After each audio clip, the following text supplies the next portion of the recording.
April at 8:35 a.m. Good morning and welcome to spring for all of us. Morning. Maybe we've seen the last of the snow, but as I like to say, don't bet on it.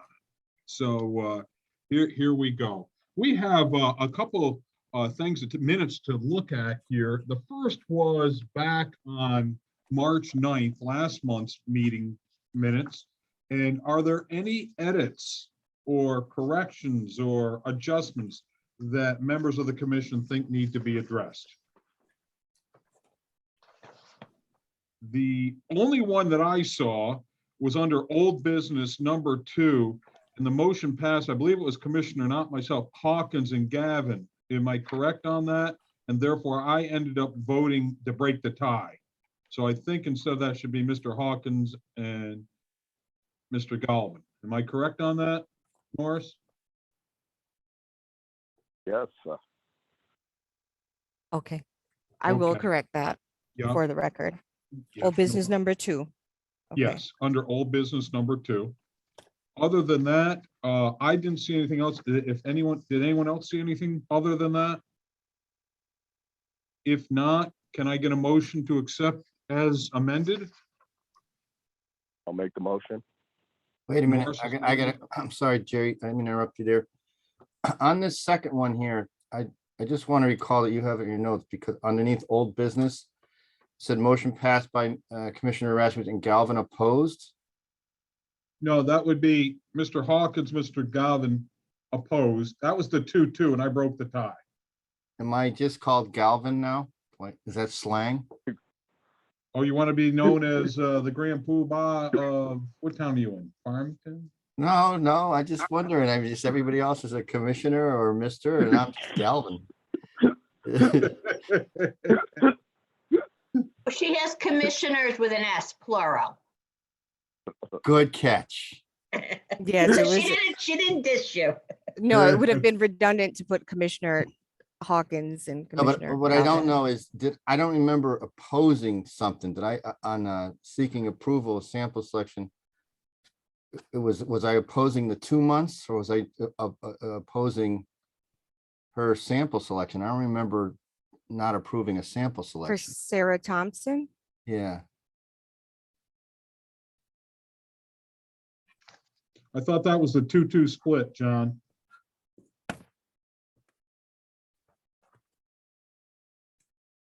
I'm going back into my meeting notes.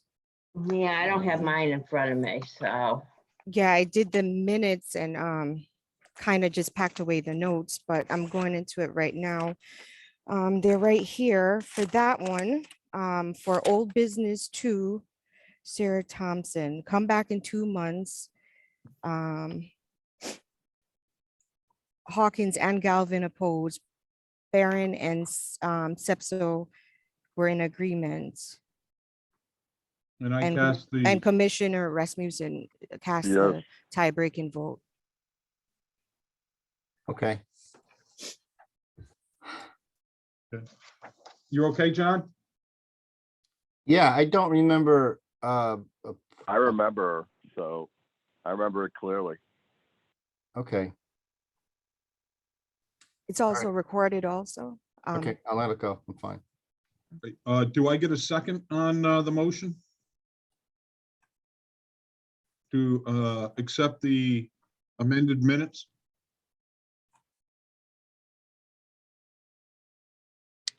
Second Can't call, do it twice. second call. Can't do it twice. Third and last call, no second? Oh, I second. I'm sorry. Am I the only one here? Yeah. Commissioner Barron and Commissioner Sepso are on also. Linda is muted. I don't know if she knows that.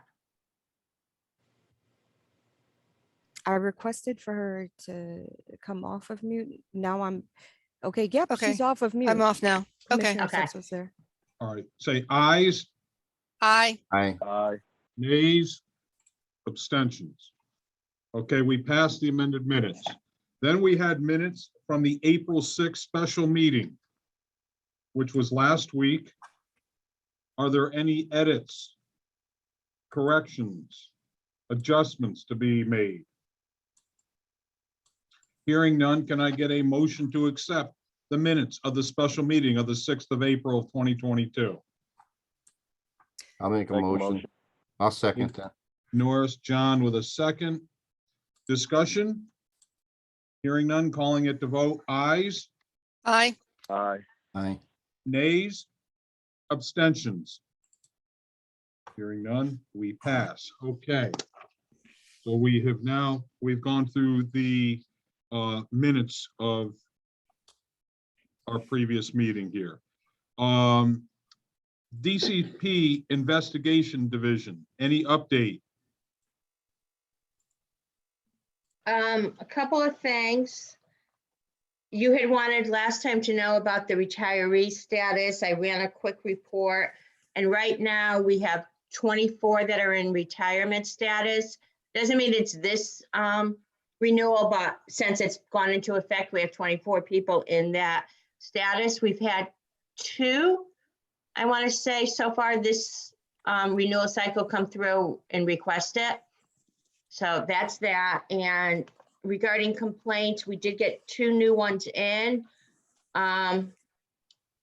So I've sent the letters out. We're just starting working on those.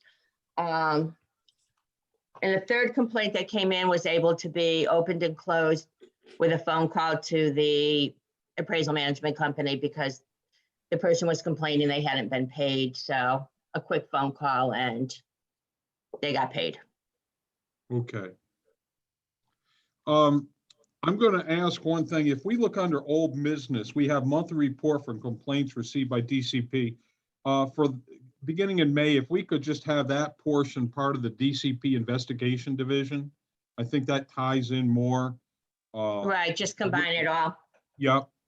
So Linda, go ahead. Anything, what do we have outstanding? Where are we at? And then giving your new semi-retired position, will that impact how we move forward with any complaints? It shouldn't. I will still be working on them. So, hopefully we'll have somebody in the seat permanently full-time, but until then, I will continue to work on them. Okay. And we still have approximately 22 outstanding. Is that the number? Yeah, that's probably pretty accurate. Okay. Could you put This out month, the last 2 months have been a little crazy with me, doing retirement and then renewal and all of that going on. So next month I should have a better handle on an actual report for you guys. Okay, if we could have that, that'd be appreciative in May. Okay. Yeah. Very good. Thank you. Any other questions from members of the commission on the investigation division heading here? Hearing none, well, then we will move on to the DCP legal division, update on status of the new commission appointments. Hi, good morning. Can you hear me? Yes, we can. Okay, I was having problems hearing you, so I had to take my earphones off.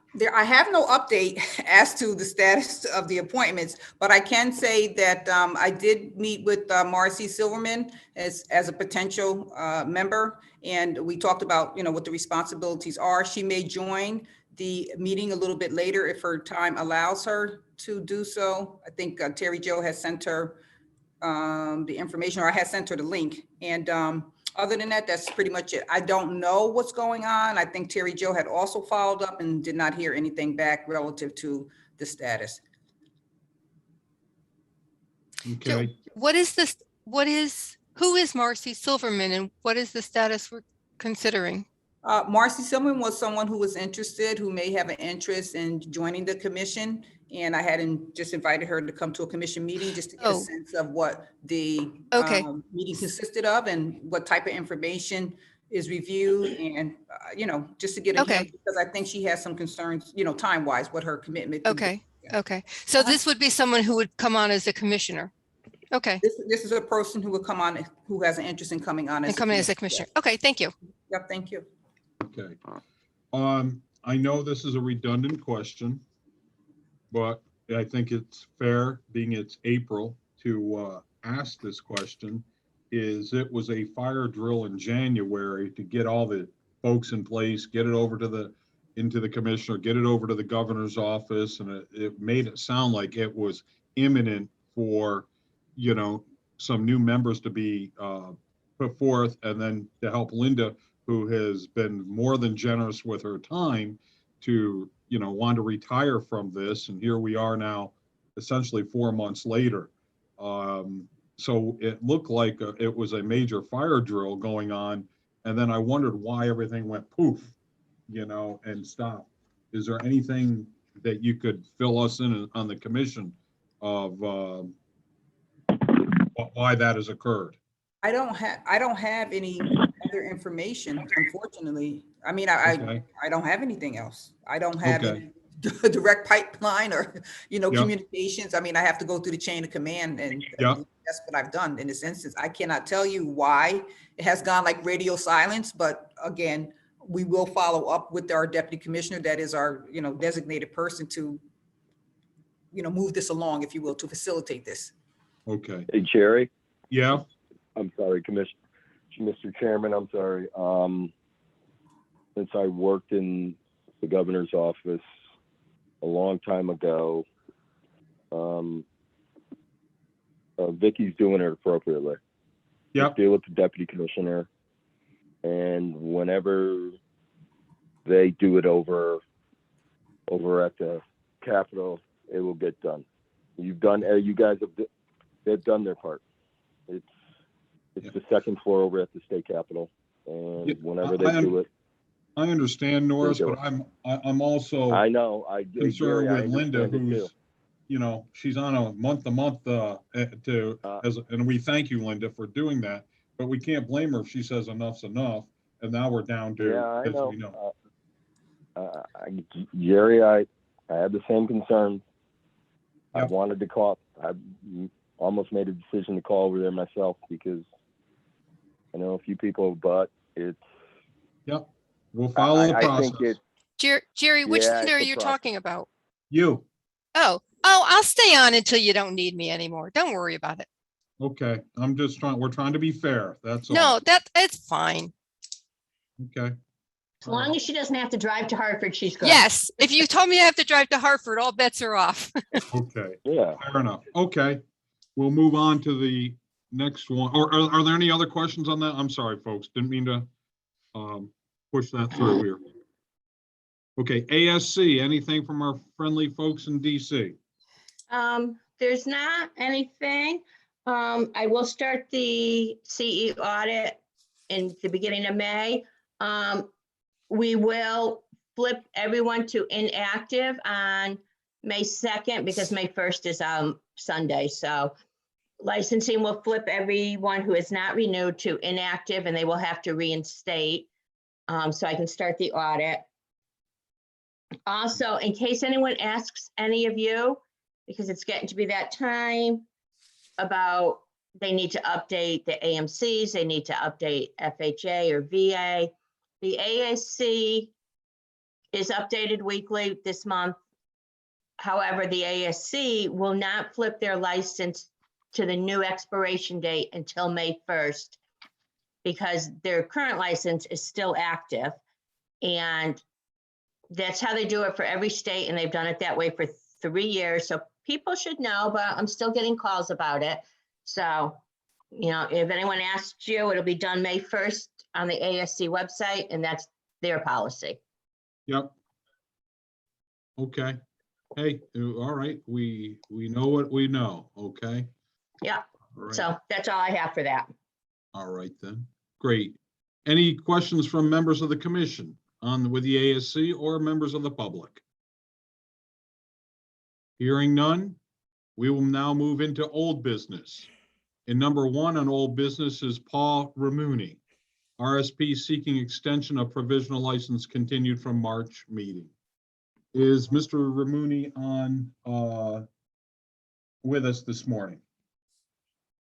No, I'm not seeing him. Okay, fair enough.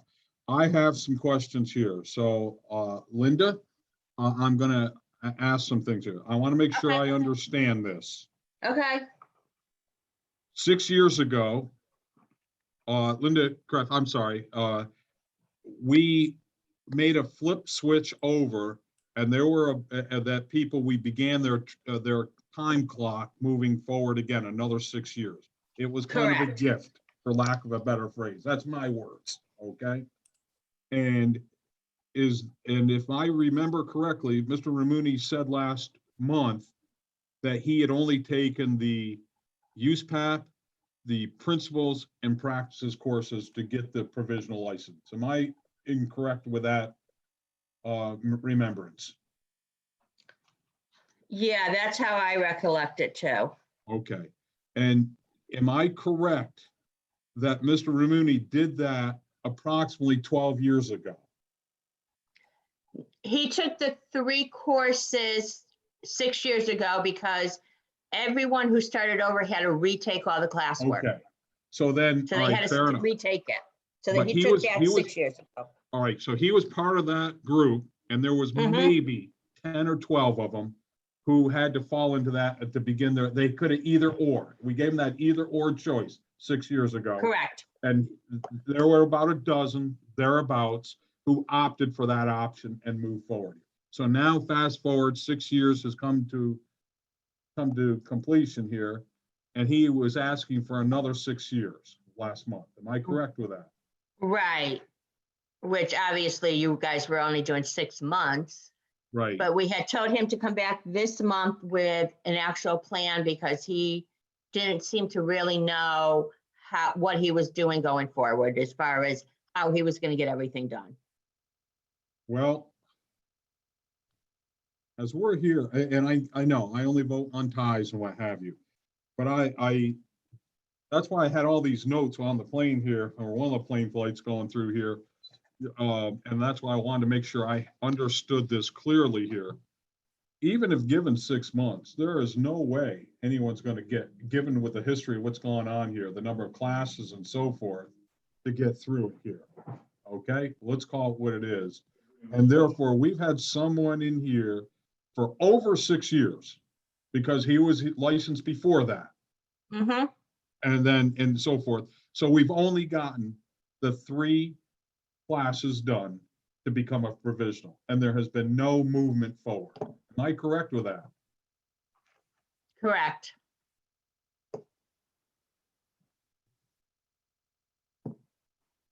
Any questions? Thank you. Thank you very much. Questions or comments from members of the commission? Is this person here to explain why? No, he's not, Commissioner. Just, to make sure everyone's on the same page, a couple of the others from last meeting that you gave the 6 months to, and told them they had to come back in October for, with a definite plan and where they are and how they're going to get it done. We're in the same boat as him. So just to be consistent, I just want to make sure you're all aware of that. Linda, I understand that, but they had a number of courses done. Correct. They had moved down the track. They gave reasons why, from COVID to taking care of parents to, and so forth. And some wanted only 2 months' time. Some wanted 4 months, but we made it consistent for 6 months. We have an individual here who hasn't done squat in 6+ years. So how is that? My question is, and I'm only one member of the commission, I have to ask the hard question. How is the public being served by someone who has not taken their license serious enough to try to keep moving forward? And I'll take it one step further on that, is where is the sponsor on this? Where is his or her responsibility that comes into play here? Mr. Chairman? Yep. We asked him to come back one more time with his sponsor. And if he doesn't come back, we make that decision then next month. Okay, so I'm just Commissioner, putting it that's out there. fair. Or That's fair, but what do we do on May 2nd? Do we extend this license? we on make May that 2nd. decision. We make that decision right then and there. But here's my question, Norris, and what we're looking at here, which is fine. We can, I'll call back for next month. We asked him to come back this month and he did not. But then now we're up You can against it always make a here. decision. You can make a decision today if you'd like. No, I'm just saying, your point's well taken. You get, they want another bite at the apple to give their explanation and so forth. But then Linda, as she said, they flipped the switch on the 2nd of May. Do we grant him an extension until that meeting on, what's our next meeting date? May something? That would be May 11th. For those, Wednesday. you know, thank you, Terry Jo, for those 9 days. Linda, did he send in a thing to reapply for his license? Because he has a provisional license now? He has not. Oh, He has not, what I did for all of the provisionals who were in this boat and needed to come before you was put a warning on their license and a block to print it, so they cannot print it until I review it. Their licensing will not automatically approve them and send out the license. okay, So for the previous ones, once I see that it's in the system that they submitted their renewal, their CE, their fee, I will approve it only through our meeting in October. And then when you make that decision of what you're going to do with them, then I would go back in and approve it for the rest of the year or not Okay. approve it. okay, So even if he submits everything, he won't automatically get a license. So we can leave it as pending if he does submit everything until your meeting in May. okay. Okay. Well, So If that's what you want. can we send something to him saying we expected you at this meeting and you didn't attend? Please let us know if you're still trying to move forward or if you've determined to take another career path. Yeah, I can definitely send him out an email asking. Yeah. If you want me to. Well, that might resolve everything, Jerry. If he says, I've changed my mind and he just didn't have the courtesy to come forward and tell us. Anything, that's fine. I just wanted to make sure I had the facts correct here. Other people came and gave a game plan Right. and there was plausible reasons here. And that's why I was going through my notes. You know, we expect them back this month to give us a game plan. So why don't we do that? And therefore, let's put it on the agenda for old business for next month. Does that seem to be the right way to go, folks, members of the commission? And if you have a different opinion, that's okay. This is the time to voice it. No, here. I think that should work. I don't think we should just say, well, you didn't show up, so goodbye forever. I mean, we got to give him an option. Maybe he's got COVID. Who knows? Okay. Does that work for everyone? Okay, I I'm guess fine. so. Yep, All right. it works for me. Okay. All right, then. Do we need a motion for that, Vicky?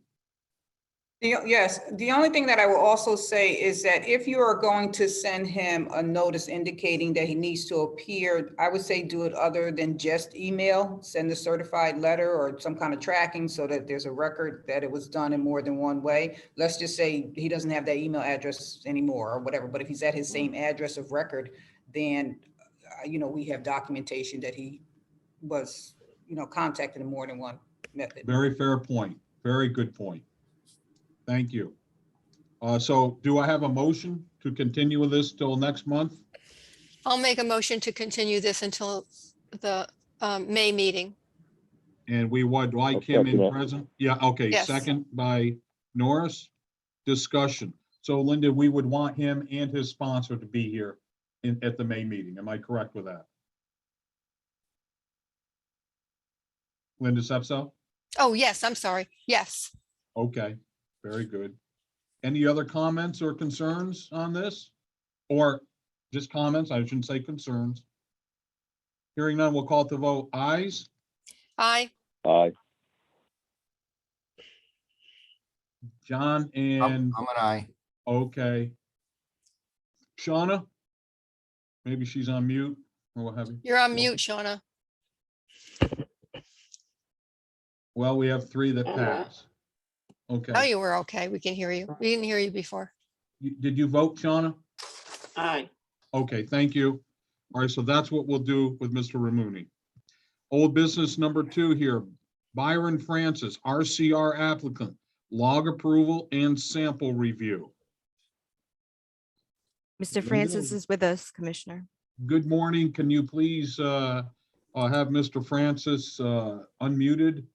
And I see in the back, for the record, good morning, Mr. Francis. Could you please give us your first and last name, spelling of your last name, and your place of employment, and the address of your employment? Sure. Byron Francis, Francis. I am at 525 Meriden Road in Waterbury with Diorio Appraisal. Thank you. And I see behind there someone, is that your sponsor? Yes. Could you please, sir, for the record, give your name, first and last name, spelling off your last name and your place of employment, your address of employment, excuse me. Yes, my name is Ronald Diorio, and I'm at 525 Meriden Road in Waterbury. Very good. Thank you, sir. You're welcome. Okay. Linda Robitaille, you tell us here what we have. The logs have been sent out. Is that correct? You have the log, you have the samples that he sent. I had previously sent you the logs. Okay. I sent the samples and I apologize. Again, things were just crazy the last month and I got his samples and it was my fault not reaching out to him sooner to get them. So you guys did receive them at the beginning of the week. They are residential appraisal work. Yes. Okay. Mr. And Francis. if you look in, Mr. Francis, correct me if I'm wrong. If you look at his log, there is a gap.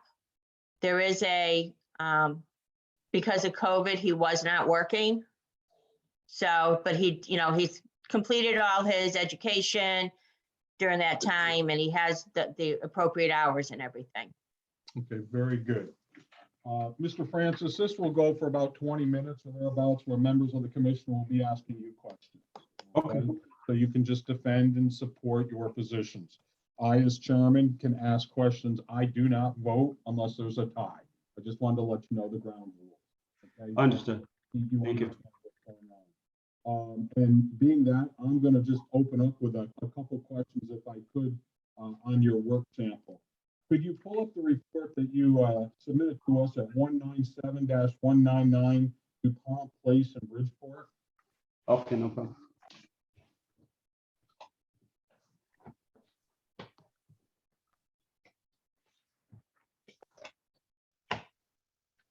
I have it in front of me. Very good. Could you go to page 3 of 7 in the adjustment chart? Which report are you on there, Jerry? Page 3 of the 7. This is the adjustment chart. I'm here. Okay, very good. And again, I just, you know how you can defend and support. I see that you made a gross building adjustment for columns 1, 2, and 3 to the subject. And when I looked down at the unit breakdown, I see this is a 2-family, a 631 on the unit 1 and a 311 the second, and then you had comparables of as you have them illustrated there, but I don't see any adjustment in there.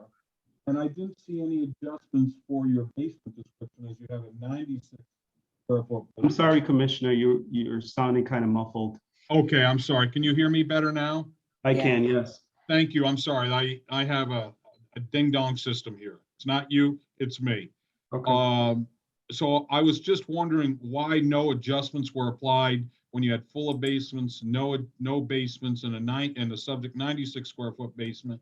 And we had various utility or bedrooms versus what the subject had. And I wanted to hear your thought process of why you didn't think adjustments were warranted for those two areas.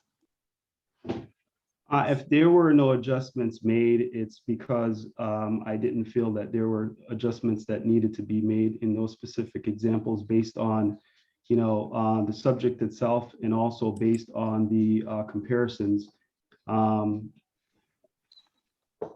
And just thinking, in and of itself, what would, what are some of the factors that an investor would also consider, that would be contributory factors that would actually be, ideal for, this given situation. And I didn't feel as though making those adjustments would have, created any real contributory value, to the overall, adjustment processes. So that's why I didn't make the adjustments for them. Okay. And that would be the same thought process for the basement? Right. Okay. All right. I will open it up to other commission members who will have other questions. Thank you for your time. No problem. Jerry, when I'm looking at one of the reports and I see his, it looks like, I'm not sure I would do it this way, but he looks like he totaled the number of bedrooms. And if they equal 4 like the subject had, he didn't make an adjustment. But on one of the comps, he did make an adjustment when there were 6 bedrooms. Okay. I'm looking now to see if I can find an explanation of that, because I truthfully have not ever seen that. Usually each bedroom count is adjusted, individually. So I think that's a little bit of concern. Commissioner Sepso, which Yes. report are you referring to?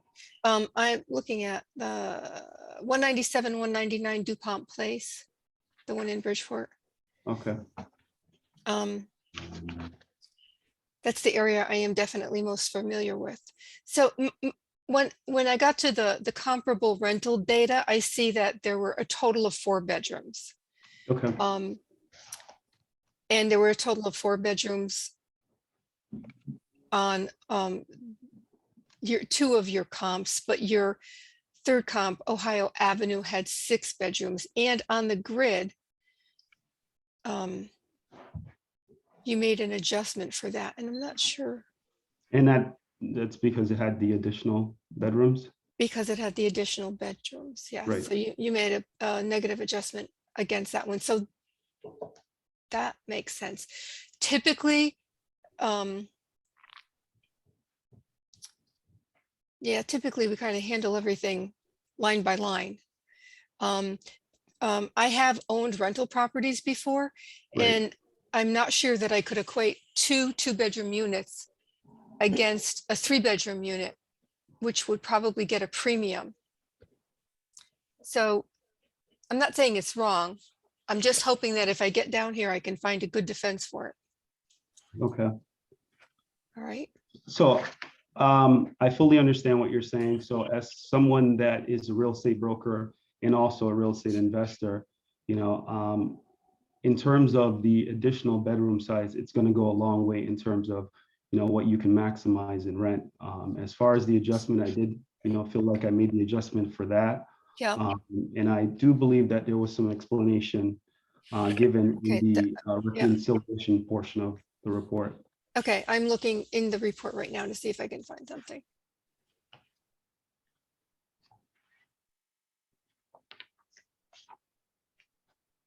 Do you know if that would have been in an addendum, or you would put something like that right on the form? That would be on an addendum. The Okay. reconciliation. Let me That'll just make things a lot faster. Okay. Yeah, sorry about Should that. I have That's okay. I mean, I review a lot of appraisals. Everybody puts everything in all different places. You'd never think to look. So that's why I generally ask.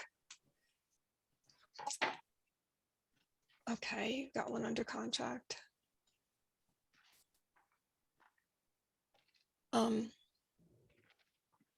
Okay. I'm not saying I find any fault with that at all. I mean, it's just different than we normally see. I understand.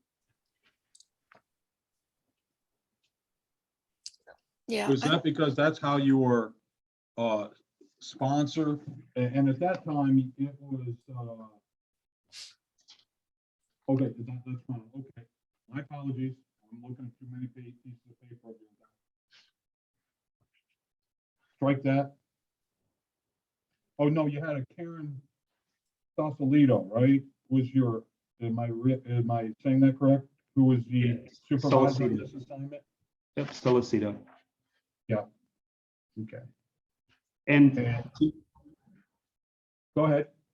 And to answer your question, working with different sponsors, everyone has their own, practice and procedures in terms Right. of the way we do things. Yeah. So when in Rome, I guess. Yep.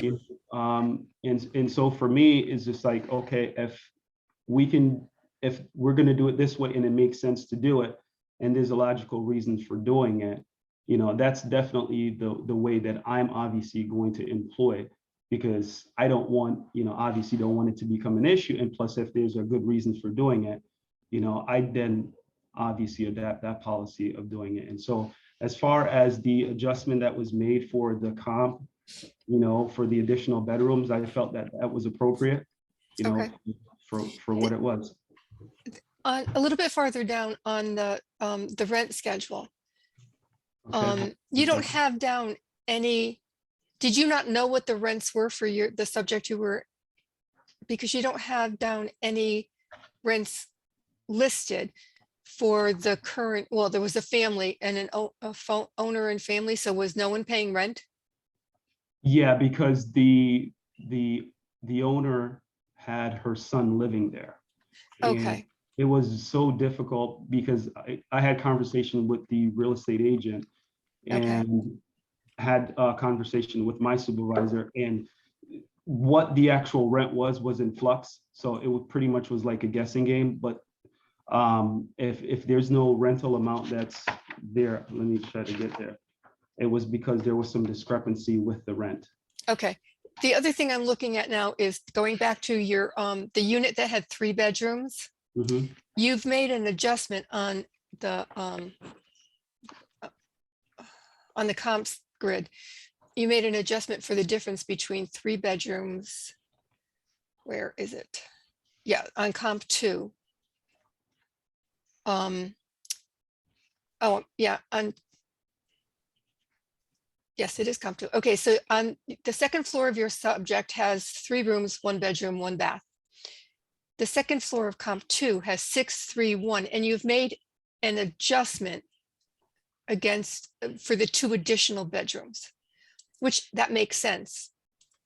But if you go back up to your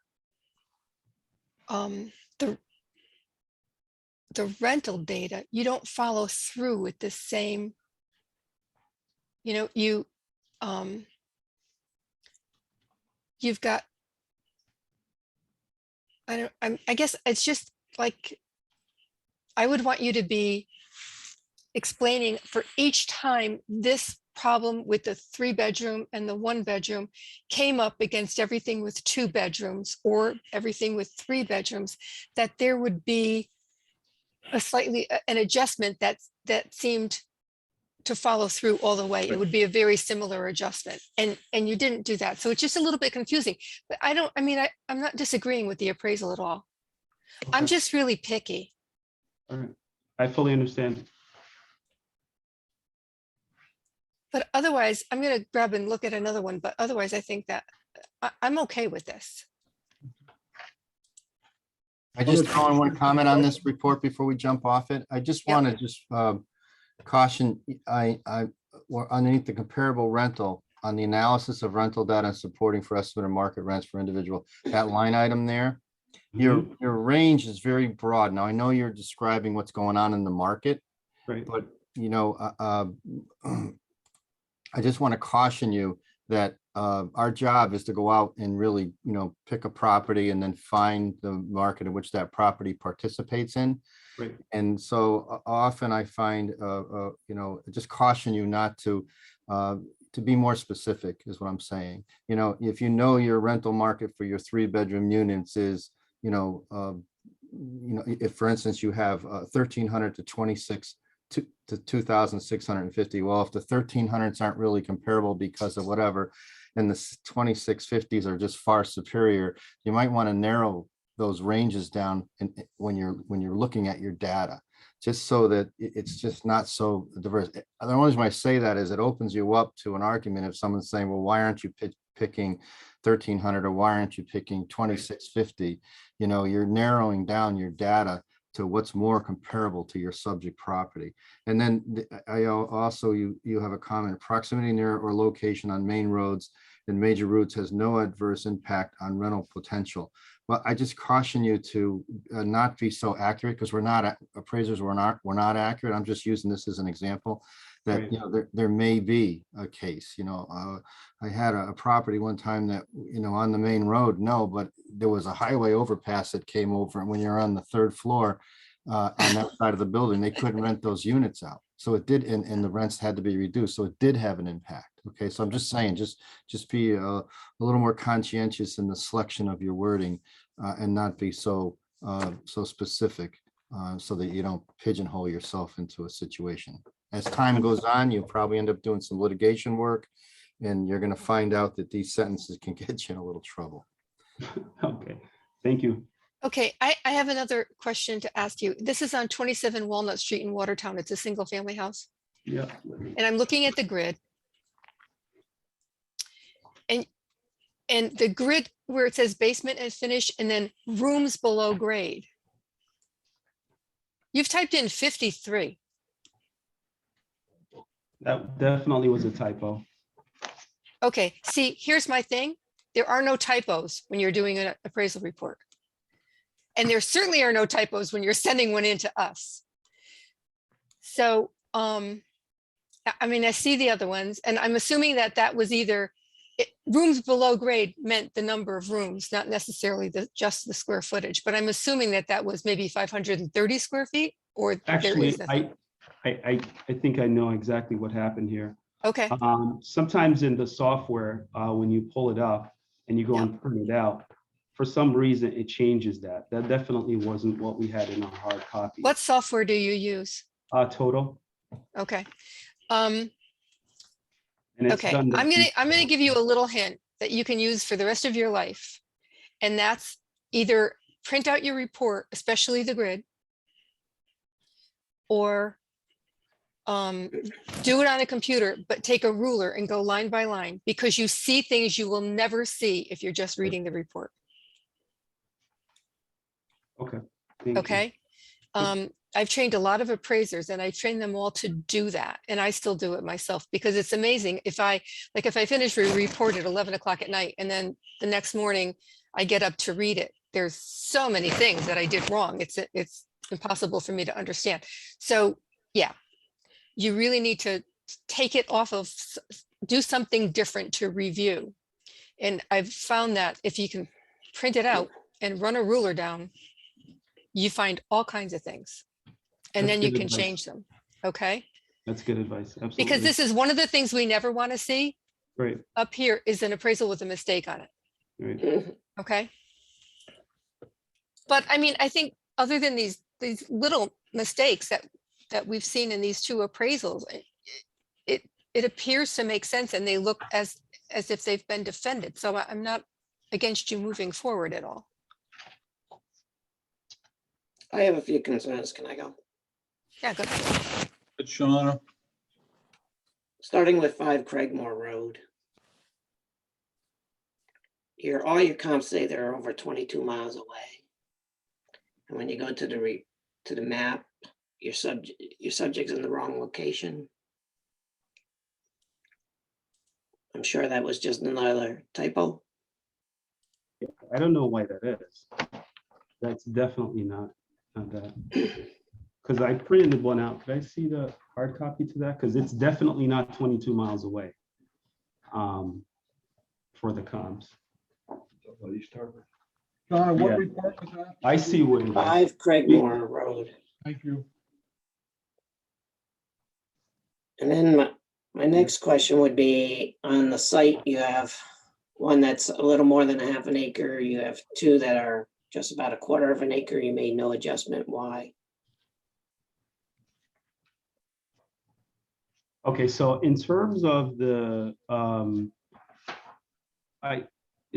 answer your question in terms of the distance away from the subject property, that definitely was something that happened when this printed out, because in the hard copy that we have for that, it's actually 0.75 miles, and I don't know why it says 22 miles here. there's no way that I would do a report where it's 22 miles away. So my It's the apologies. map is incorrect in it. Right, my If you go apologies. to the map, you'll see that the subject's not in the right location. Okay.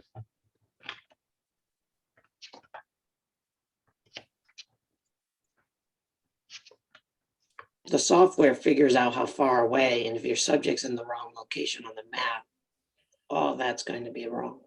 Yeah, I don't know why it did that. I definitely don't know why it did that. But I'm sorry. What So was your question? on the site, why would you not make any adjustment for something that's a quarter of an acre to something that's a half an acre?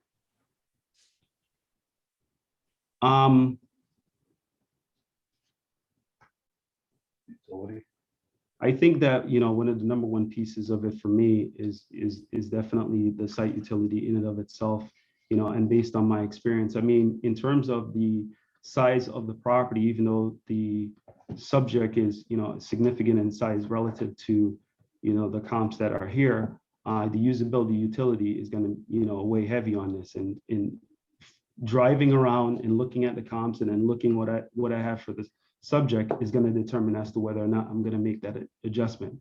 And based on the information that I had in front of me at the time, I didn't feel that it warranted an adjustment, simply because just because the size is significant, it doesn't mean that I need to adjust for it if it's not, you know, utility. Part of the issue is this has probably got the least amount of comments I've ever seen in a report, and you Right. don't explain any of that. Right. And When then was this done? my next question would be, in the age, you have something that's almost 30 years younger that you didn't adjust for Right, I either. see that. And I know when people look for homes, there's certainly a difference between that. And so why would you not adjust for the age? Usually when I adjust for the age of the property, if it's the subject itself, it all depends on if there were any improvements that were done, if there were any updating or remodeling that was done to the property. And even though, you know, this property may say that it's 35 years old and the subject is 62 years old, I'm going to be looking at as to whether or not, you know, there were any updates done that would warrant me making an adjustment for that. Again, there's no comments to say that it's enough. You say you're a broker. Do you have people that say, I want a house that's 1990 or better, or I'll take an older home? Do you ever have that? I do. I have people have so a variety of taste, and depending on, you know, what their tastes happen to be, you know, or what was adjusted at that property, it all depends. I mean, the chronological age for me is just the chronological age. You know, does it meet what they're looking for? You know, have there been improvements that were done to the property? You know, is there utility in the land, and so on and so forth. So, you know, all those factors are going to weigh in. I'm not going to just, you know, do that adjustment simply because, you know, it's a significant, you know, age difference. I weigh all Something the factors. that's older is going to have a lot more chances of something failing. I understand that You too. definitely need to explain all that for sure. I My understand. next question is, you say that the mean value is 194,870, so you came up with a value. Do you just average all these? Is that how you come out? Nope. That's what you say in your report. Usually, most of this stuff is a weighted average, and that's the factor that I take into consideration. Your report actually says it's the mean value, so that's why my value is. And if you look at these, you'll see that comp one is really close to your subject. Mhm. And there should have been much more weight on comp one, but you didn't do that. Okay. That's all. I do have questions on one other report, but I'm done with that one unless if somebody has any more questions on 5, Craig. I do on this one. I'm looking at this and you're right. I mean, there's no explanations on this. But the other thing is, you are doing this for an attorney, so it's not for a lender, and you're using a 1004, which is not appropriate if you can't get, did you not get inside the house? No, many of these properties are exterior inspections. Okay, so there's a form, looks just like this, but it says exterior inspection. So you don't have to put in things like unknown, where looking at this form, anybody who's been appraising for a while would assume you got into it because the 1004 requires an interior inspection. So you have to be careful about that stuff too. And I'm kind of surprised that your supervisor didn't note that. You know, it comes with the whole pack of reports from all the mode. So, you know, you would do that. But if you're doing something that you don't get inside, you don't just put unknown, unknown, unknown. You use a different report so that because as I'm reading this down and I'm going down, I'm looking at it saying, why doesn't he know what kind of walls and floor there are? Because of the report you used. I think you might need just a little bit more time working as a professional. Donna, you said you had another, Yeah, I have questions on 60 Parkland. Can I ask one question on this report? Sure.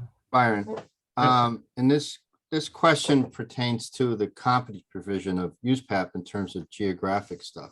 So Commissioner Barron mentioned that comp 1 is the closest to the subject, which had the lower value, but there's no location adjustment in here yet. Comp 2, which is the highest value, is in the northern section of town, which is kind of a more, if you know, Bloomfield is a little more rural, a little more quiet. The subject and comp 1 are closer to the high school, some commercial areas and stuff. Did you consider a location adjustment? Is there a reason why you considered them all similar? In terms of the location adjustment, there was nothing there that I would say that stood out for me that that I would, you know, would say that they would need to be adjusted for. I mean, the distance is one thing, but as far as, you know, is it on a line road? Is it, you know, near places of worship or, you know, municipal services or stuff like that? I didn't feel like it warranted an adjustment if there was no adjustment that was made. All right. Have you appraised other single family homes in Bloomfield before? I have. Okay, that's enough. Thank you. I'm all set on this one. So I have Sean, questions on 60 go ahead. Parkland. We just got a couple more minutes. Go ahead. On 60 Parkland, your subject's a raised ranch and you didn't give me a comp that's a raised ranch. Why would you not do that? On 160 Parkland? Yes. 60. 160 Parkland.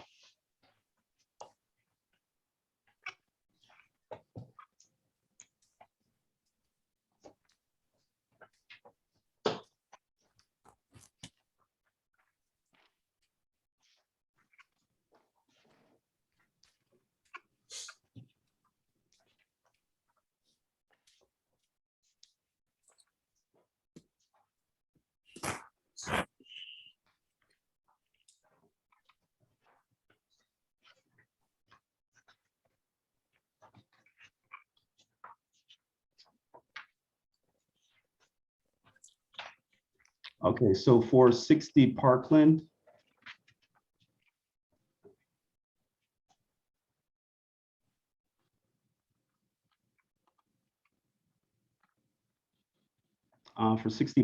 essentially, I provided essentially what was available to me at that time. As far as available comps, similarity to the property. You didn't give one raised ranch in Stratford? Yeah, Okay. Shauna, that could Yeah. very well be. That particular neighborhood in Stratford is almost all ranches, and there's very few raised ranches. About a half a mile, maybe closer to a mile away, there's a whole neighborhood that's only raised ranches. But in this particular area, ranches are the main Yeah. style. So he went 2 miles for his comp 3. He should have Okay. really gone a mile then and Right, gave a raised ranch. and gotten a raised ranch. Yeah. I would definitely encourage, you should always have something like that. Right. And then your adjustments, I can't follow your adjustments. You have minus 10,000 on the room count, then minus 15 for 2.5 baths, minus 10 again for 3.5 baths. Okay, so Kind of Can you explain that? Sure. So for the baths, looking at what a full bath contributory value of a full bath, would be. I gave it a $10,000 adjustment. Again, that's based on, what's happening in the marketplace. Like, what would that cost, or, replace or update, or whatever the case may be, and that's based on industry, standards. Usually whenever making an adjustment, if it's a half bath, it's one, adjustment amount. And if it's going to be a full bath, it's going to be another adjustment amount. And that's usually based on some contributory value. In this case, it's negative 10,000. As 10,000 for just the bathroom? Is that what you're telling me? Yes. Yes. So on the 2.5 is 15. Why would there be only 10,000 on count 3 then? Let me slide all the way over to count 3. Since it has 3.5 baths.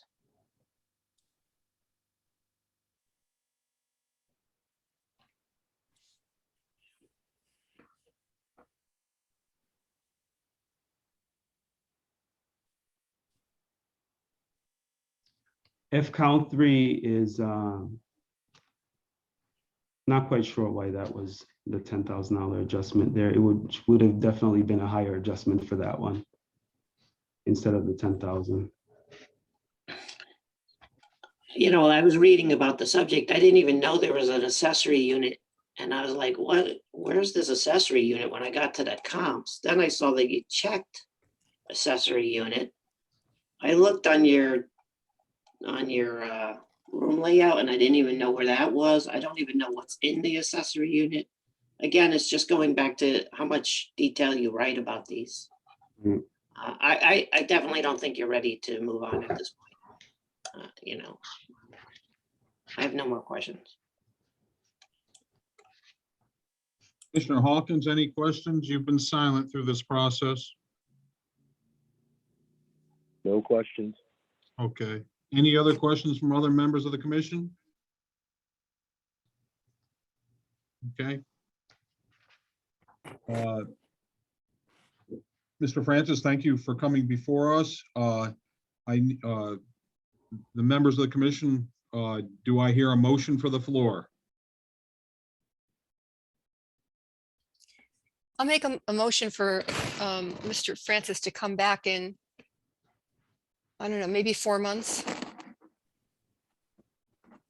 3 months or 4 months anyway. 4 months brings us to August, and we're off in August. So Okay, right. So let's do 3 months. I think he can pull things together. So I kind of think he understands the thing, but I don't see much detail either. I kind of. Hang on, John, just a second. We have Oh, a I'm sorry. motion on the floor. Is there a second to Linda's motion? I second Linda's motion. Okay, we have a second by John. Okay, go ahead, John, with comments. Byron, I think you understand the appraisal process by the way you answered our questions. Mhm. But remember, we have this common, you would have the appraisal process, and then you have communicating the report, standard 1, standard 2. And I just think the questions that the other commissioners were asking pertaining to your reports could have been all answered if it was a little more detailed, and and of course the typos and stuff like that. So I think you need to pay more attention to how you're writing and be more detailed and explain and support your adjustments too. Even if you don't make adjustments, explain why you're not making adjustments. That's enough out of me. Any other comments from members of the commission? Mr. Francis, any comments you'd like to make? No, not at this time. Okay. Thank you. Gary, Yes, it's Linda. Again, if he wants to send me a couple of reports, I'll go through them and talk to him, walk him through them before he comes back. Mr. like Francis, you we've can done make with a note of couple that of others. comment. Okay. You can get my information from Linda Okay. Kifro-Bataille. All right, hearing no other comments, first we'll take a vote on here. For the motion presented by Linda Sepso for Mr. Francis to come back in 3 months, seconded by Commissioner Gavin. Ayes, Aye. Aye. nays, abstentions. Mr. Francis? Oh, I'm sorry, aye. Oh, okay, okay. Mr. Francis, we'll see you in July. And Commissioner Sepso has made an offer here, anything to try to help you along. Okay? Okay. All right, Thank you Jerry? for your time. Jerry, before he leaves, I assume you want to see some new samples. Yes, Yes. Okay, how many do you want from him? a single family, a multi and a condo. One of each. Yep. Okay, Linda, the only thing is, if we're looking at for the next 3 months, if he's doing, he may not have a condo, for example, that comes Okay. through. Well, he can give us something that's You maybe a want- little bit older, maybe he can rework it or something like that, you know, just so Okay. that we see that he can, those are the 3 that we use all the time and he needs to be able to do them. Okay, fair Okay. enough. Do you understand that, Mr. Francis? I do. Okay, Yeah. thank you you. for your time. Yep, Have a good day. you as well. All right, thank you. All right, moving on to old business, the 2024 continuing education. Linda Robitaille, do you want to give a quick, okay, I don't have a lot of new information. I'm still waiting to hear back on exactly how everything will work. So, you know, the law says it has to be in, so ours will have to be in by January 31st. And as far as I'm anticipating, they will go in and upload it, that the system will be updated so they can go in and upload without a renewal. The question I have for you as the commission, you know, we're a little different than the rest of the, you know, the electricians or the plumbers, et cetera, because of the federal oversight. So I can, or the person who is replacing me, because by 2024, I am assuming they will have someone. They can do the audit. And my understanding is if they do not have the CE in, then they will not get a renewal notice. I'm just not sure how you guys want to work it as far as fines and all that. So, I mean, I don't need an answer today. It's just something you guys need to think about. So I can go back to the powers that be and we can work out how we're going to handle the appraisal. Part Linda, of let me the jump in right here for a moment, please. Yeah, I have been talking to various other states that have an earlier thing to get your CE in before the expiration date. I live with it. I have a scheduled meeting on the 21st with California, okay? That Okay. has one of the more stricter ones. Their rule, just to give you an idea how they've looked at it here, and I posed questions that they said, we got to get back to you. So that's why we have a set meeting. We set a date up with the holidays and everything going on this week. Why it couldn't be done this week and early portion of next weekend and so forth. So that being the case, in California, they do a weird thing. It's a 2-year and a 4-year thing. You renew every 2 years, but you must show all your CE every 4 years. And that is the 4-year rule. You have to have everything in 120 days before the expiration of your license. If you are late, they put in a late fee of $125. And for every 6 months in that cycle that you may be late, you have to take an additional 7-hour class for CE. That's called what they call the makeup side. You can't use that same additional class for your next cycle. It's the darndest thing. And therefore, they will allow you to go out 2 additional years before they shut you down. So let's just say, for example, that we're in Connecticut here. And if we just use that thought process and someone did not renew their license on the April 30th of this year, 2022, they would have until, you know, the 30th of April of 2024, but they would have to take an additional 28 hours every 6 months, another 7 hours, 7 hours, 7 hours. That's the additional time plus your original 28, you know, in our state from the previous cycle. And therefore, if you, you know, that is how they look at the system. I've presented 3 questions here. If you, but the main one comes down to this: if John Q. Appraiser or Jane Q. Appraiser submits their CE and application in not 120 days ahead of time, but 100 days, what happens to that person? Or, you know, how are they handling that? And, you know, I've talked to 2 staff members within California, and I got 2 entirely different answers. So now I have asked to talk to the commission, okay, to just give us an idea as a benchmark. Because Linda, this is playing off of what you said, when the feds come in, if they ever came in and said, this is how it's done in, you know, this state or that state, why are you so much different? Goes under Vicky kind of always saying principle of consistency coming into play. I know that our new license cycle begins on May the 1st. I get that. And we were trying to have a defined, clear answer today. I get that because beginning of the cycle. But I do believe for us members of the commission, we can get the balance of the information and we have it taken care of in May. And even if it was June, it's still 18 months to let the public, our appraisers, know what the heck rule, you know, how we're handling this. That's just my opinion. I just want to I spent a fair amount of time, as you can hear, trying to understand how different states go.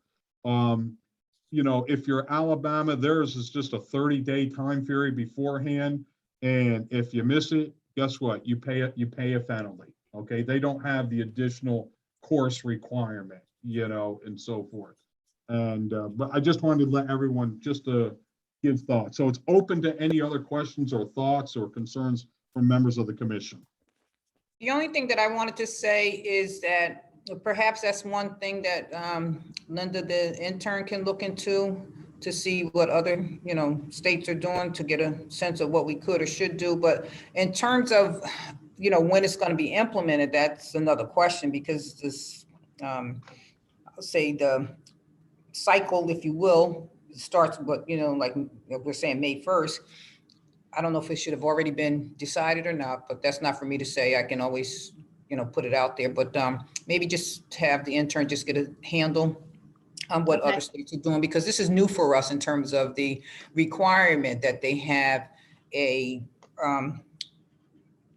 preset of stuff, you know, already uploaded before we actually look at the, you know, the information that has been provided. So that's my only thought. Yeah, Vicky, on that thought, I've thought long and hard. We have been telling these people since they've been taking the law class, okay, that this is coming. They have known this. In fact, it was the last cycle we brought up the question, this may be coming down the road here at us, okay? Then it was without any question that people were taking, you know, when they took the law class, that they were told it's here. This is what's going to happen. It has to be done by the end of January, as Linda just said. So people have already been told that. We're trying to set the what if you don't do it. What's the, and I hate to use the penalty, but what are we doing from there? And we're trying to get that. They know already ahead of time, but even if we give them 18 months ahead of time, I think we have done, you know, as a worst case scenario, I think we have really met our obligations to the appraisal community. That's just my opinion. No, I appreciate that. And the department will not be sending anything out. They will do a mass email, but it will not go out until at least June or in June, because they want to do all the real estate renewals first. And so salespeople renew in May. So as to not confuse those that have multiple licenses, appraiser and real estate, the schools that teach both courses as to what's to be expected. So they would rather get this CE cycle over and done with before they start with the new one. Right, I understand. And we're still well over a year ahead, so people know what the ramifications are. Correct. Okay? Any comments from other commissioners or the public? Other than, we've been saying this, but we're not sure if they've been hearing it. And I think in our first, I don't know if it's premature, but I think maybe for this first cycle in 2 years, when the issues start coming up, when the people start coming and say, I didn't know, I didn't hear it, whatever.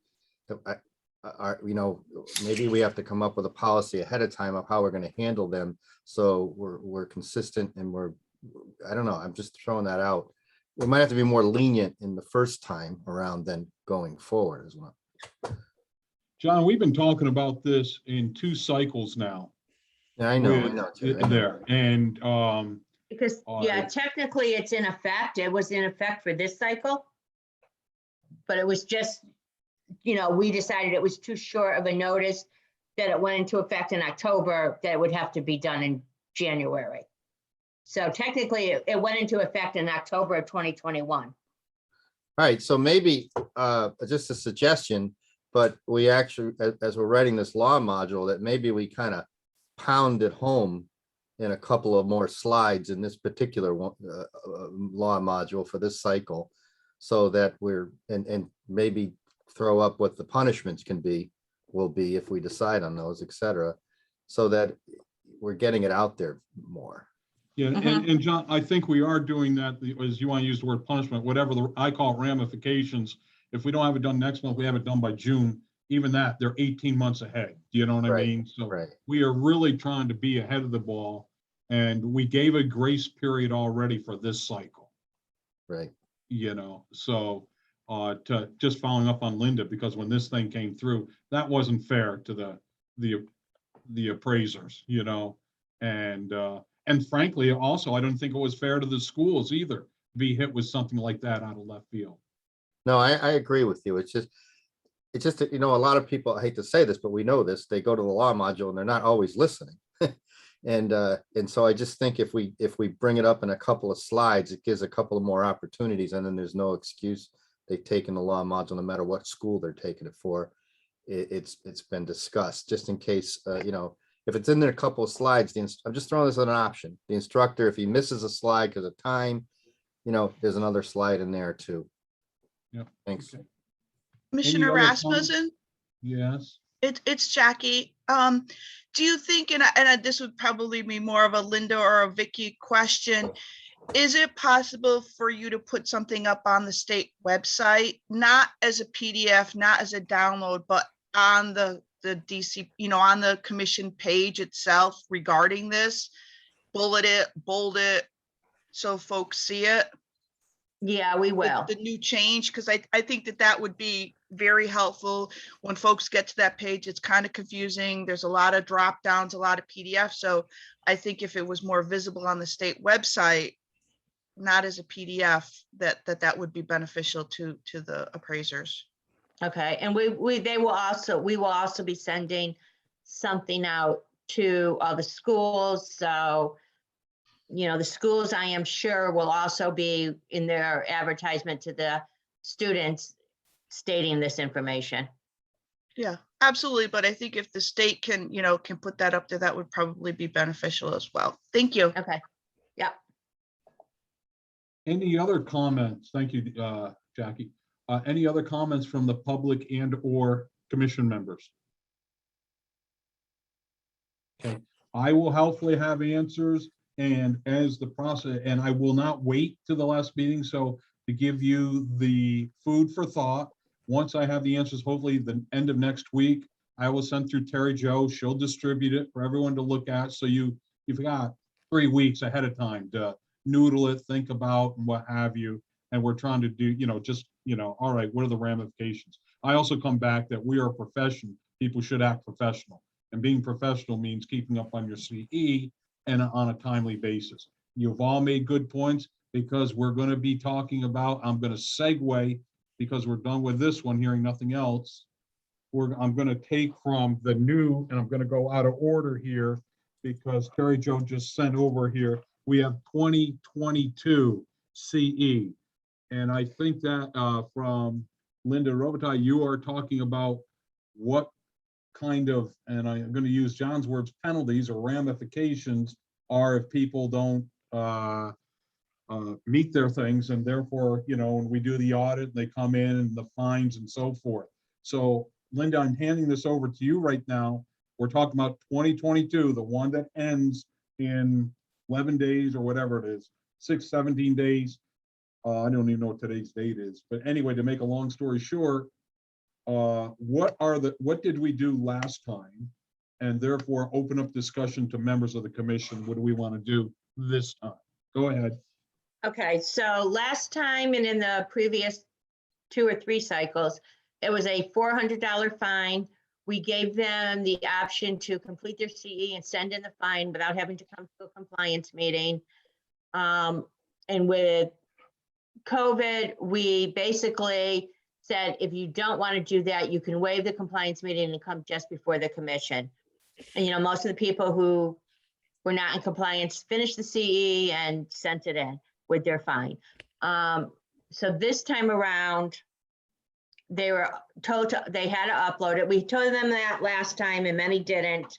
So this time we put a statement in the renewal, as those have already renewed saw, that says failure to comply may result in an appearance before the appraisal commission. So a couple of questions.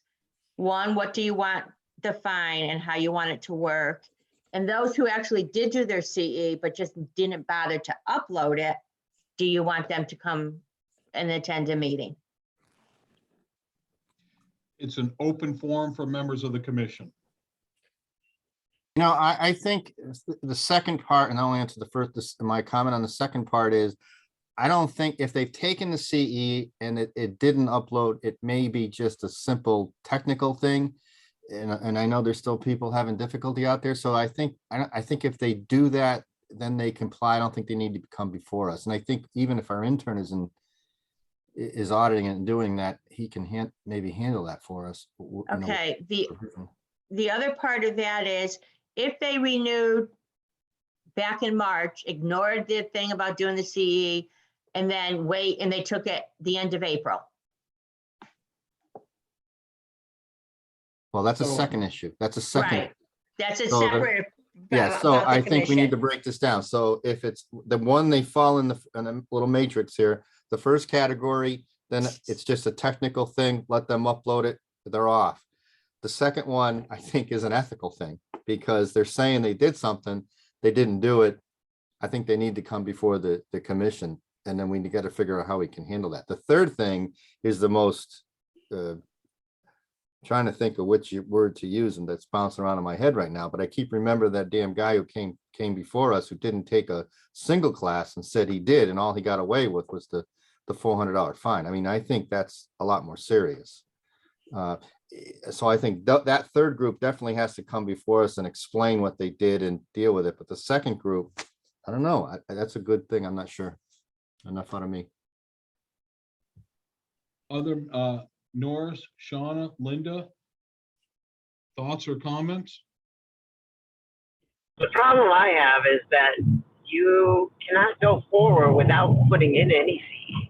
The system will not allow you to even, put Every it in so your often card. it does. Every so often, because I have one who said I couldn't upload, it wouldn't let me upload, but she renewed and she forwarded me the CE that was all done the same day. She said it just wouldn't let her upload it. It's not supposed to let you go forward. Yeah, it wouldn't let me go forward because I was looking at it and I said, oh, let me get those scanned, and I was like just trying to go forward and it wouldn't let me, just so you know. Okay. So I did get a call from somebody asking me this, and they weren't sure where they got it, but they were asking if it was correct. And I said, no. It is that somewhere they read, or it was interpreted, that they could renew as long as they were agreeing to take the courses before April 30th. Is there anything up there that says anything like that? Oh, Now, it now says you've done your CE. All right. Was that something that was there before? It was in the past because of the way things were written, but now with the new law of having to do it ahead of time, we don't have to wait. The brokers and salespeople still are attesting to, I will have it done by the end of their cycle.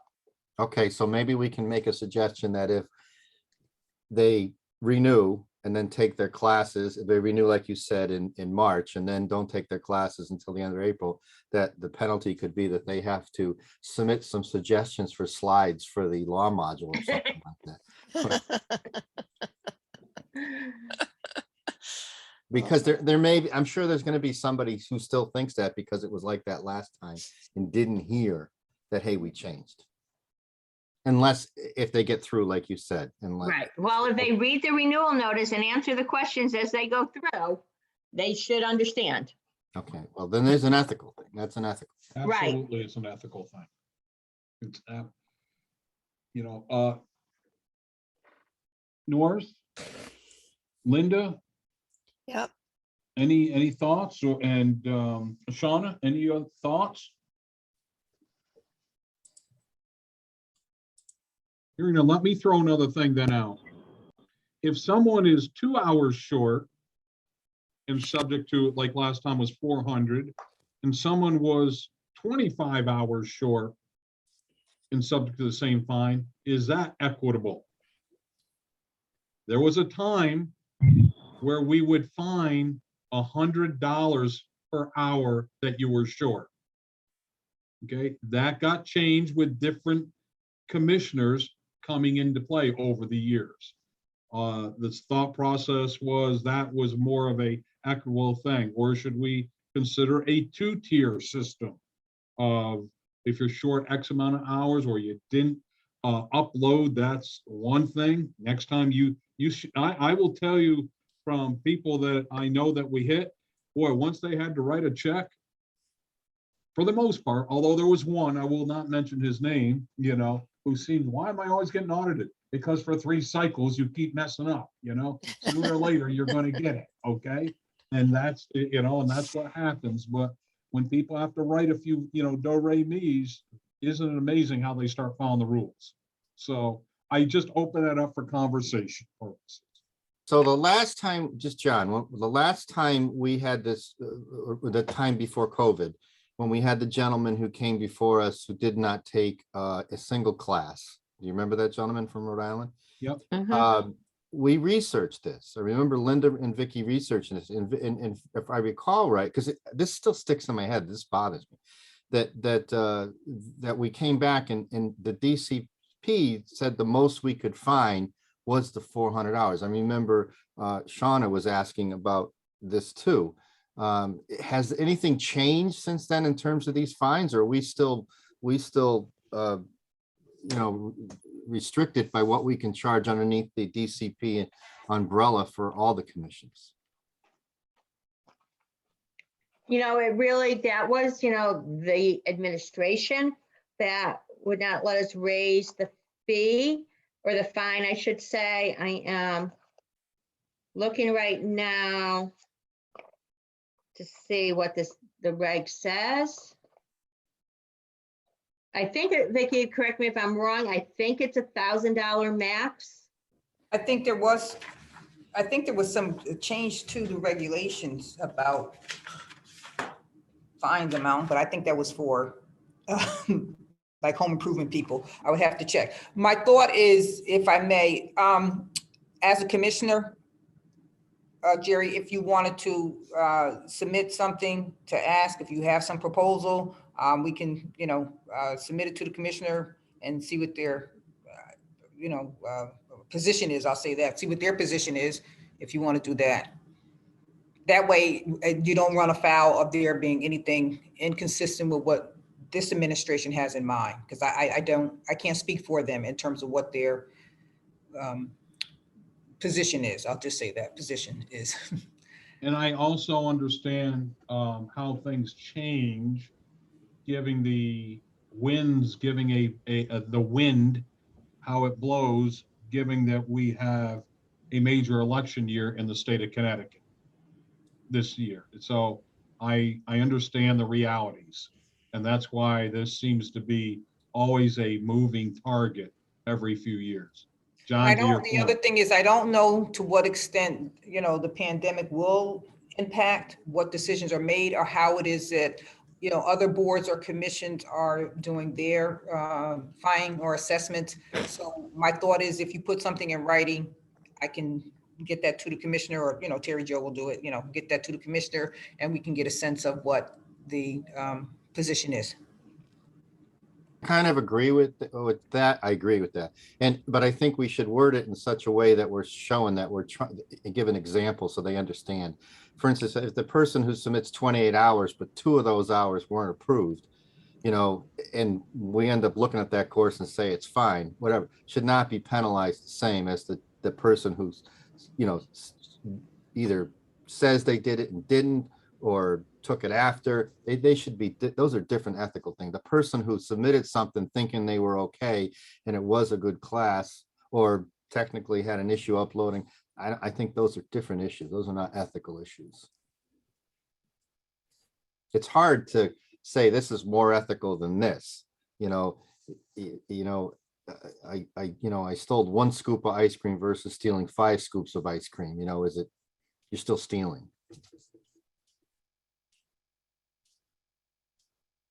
Any other comments from members of the commission or thoughts? Any thoughts or comments from the general public who are attending our meeting today?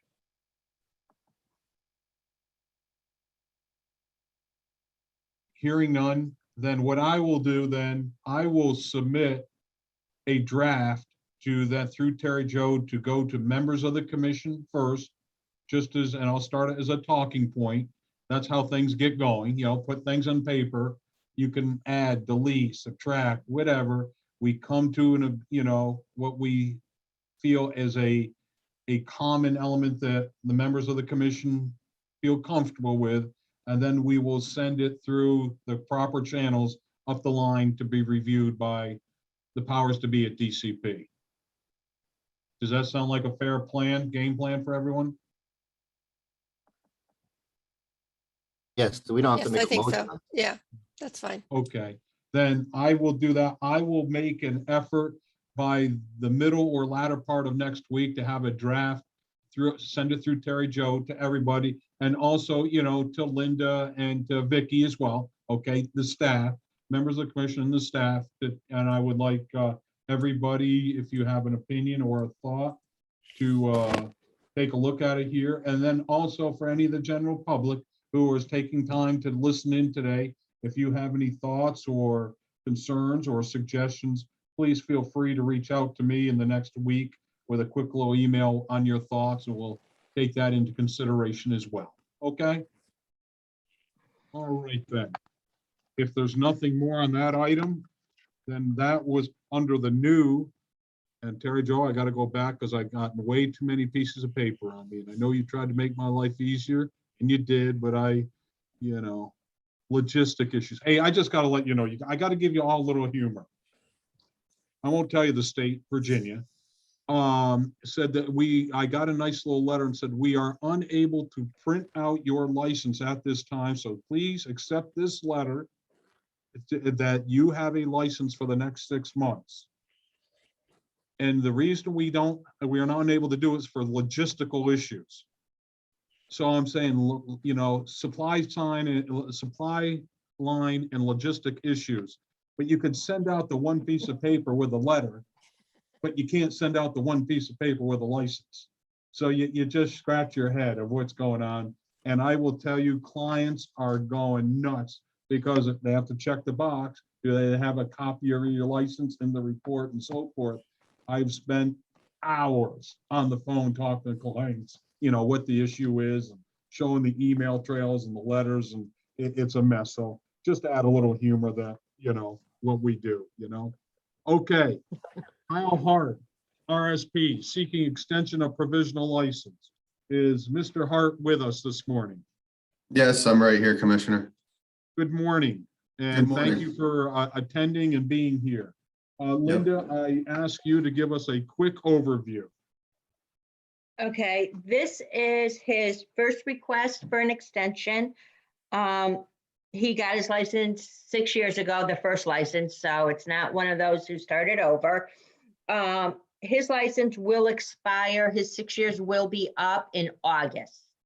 So he's being proactive. He doesn't feel he will be through the whole process before August. So he's before you, and I will let him tell you exactly where he is in the process. Okay, Commissioner, so I have, Excuse me, I'm sorry, Yeah. Commissioner, could you just have him state his name, Yeah. business address, and all of that on the I record? would, Thank Vicky, you took the words out of my mouth because I was getting ready to. Mr. Hart, we need your first and last name, spelling of your last name, and your business address, please, for the record. Kyle Hart, H-A-R-T, spelling of the last name. I'm with L&L Appraisals Incorporated at 20 Buttermilk Lane, Branford, Connecticut.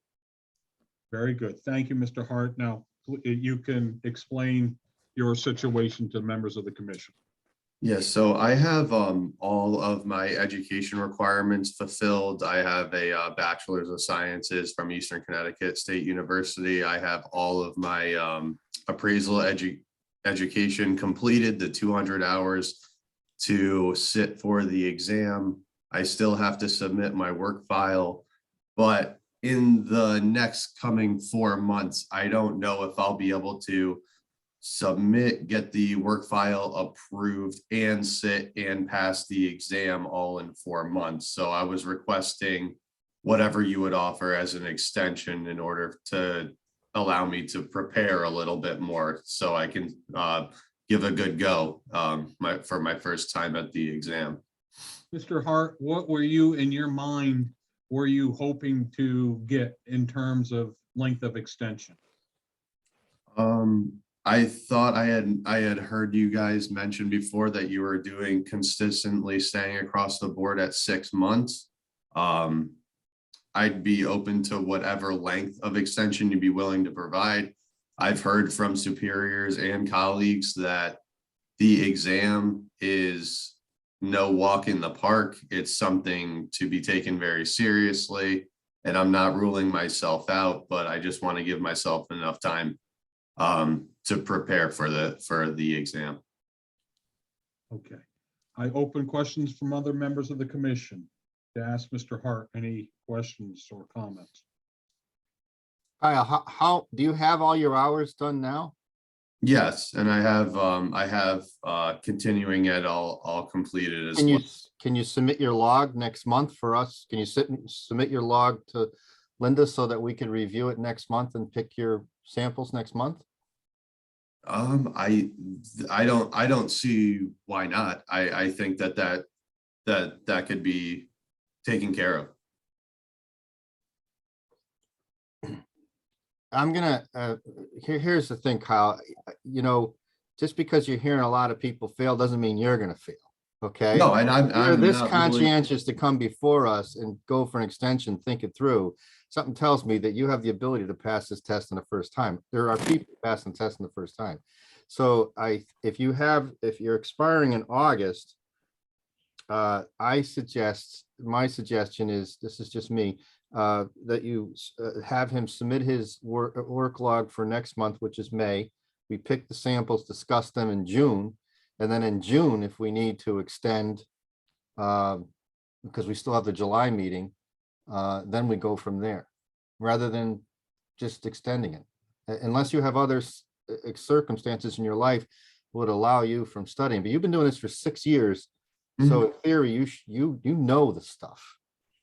Right, and I feel pretty confident in my ability to to present that to you guys. I just had some hardships through COVID and family members stuff. I can assume that everyone else can attest that COVID was not an easy time for everybody, and I actually had a family member get sick with a non-COVID related disease that I've been helping them out with, and just it's kind of put a little bit of a not a complete halt to what I've been doing, but it's been something that I've had to take care of in the process, helping a family member try to battle a disease that they came down with.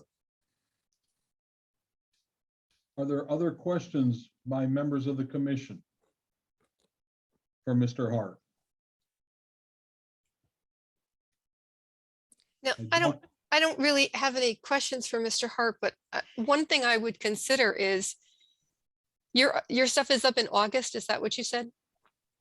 Yes, Okay, so I mean, if we gave him September, October, November, 3 months, it's probably more than enough time that you would need. 6 months just seems like a really long time. I'm not quite sure why we did the 6 months, but I've worked with some people who did the 6 months and didn't use it properly, and they still had trouble, so.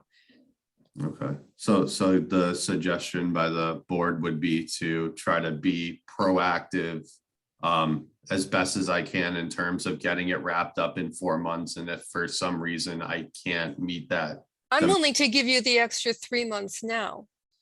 But Okay. I've also found that if we give people November and December, they really don't get too much done.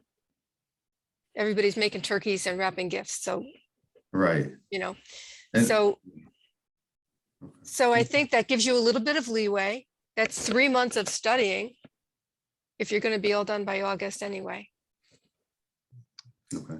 I mean, if you have a problem, you can always come back and make another request, but Right. And if I were to have any questions, concerns, anything like that, I will be in touch with Linda, as I have been. She's been very helpful through the process. So I thank you for that. okay. Are there any, Shauna, any thoughts or comments? Norris, any thoughts or comments?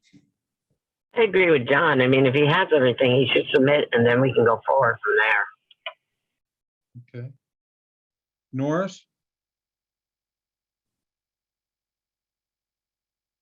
Is Norris still with us? Yes, he He's on- is. He's on you? Yep, he's on the phone. Yep, and he's off mute now. Okay. Norris? Mr. Chairman, I'm good. I'm good with what Linda said, and I'm good with what Shauna just said. So why don't we make a motion?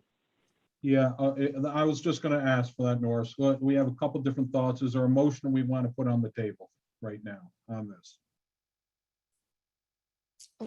Well, I'd like to, but okay. Go ahead. I'd like to make a motion to add 3 months extension to his timeframes, which would bring him through to November.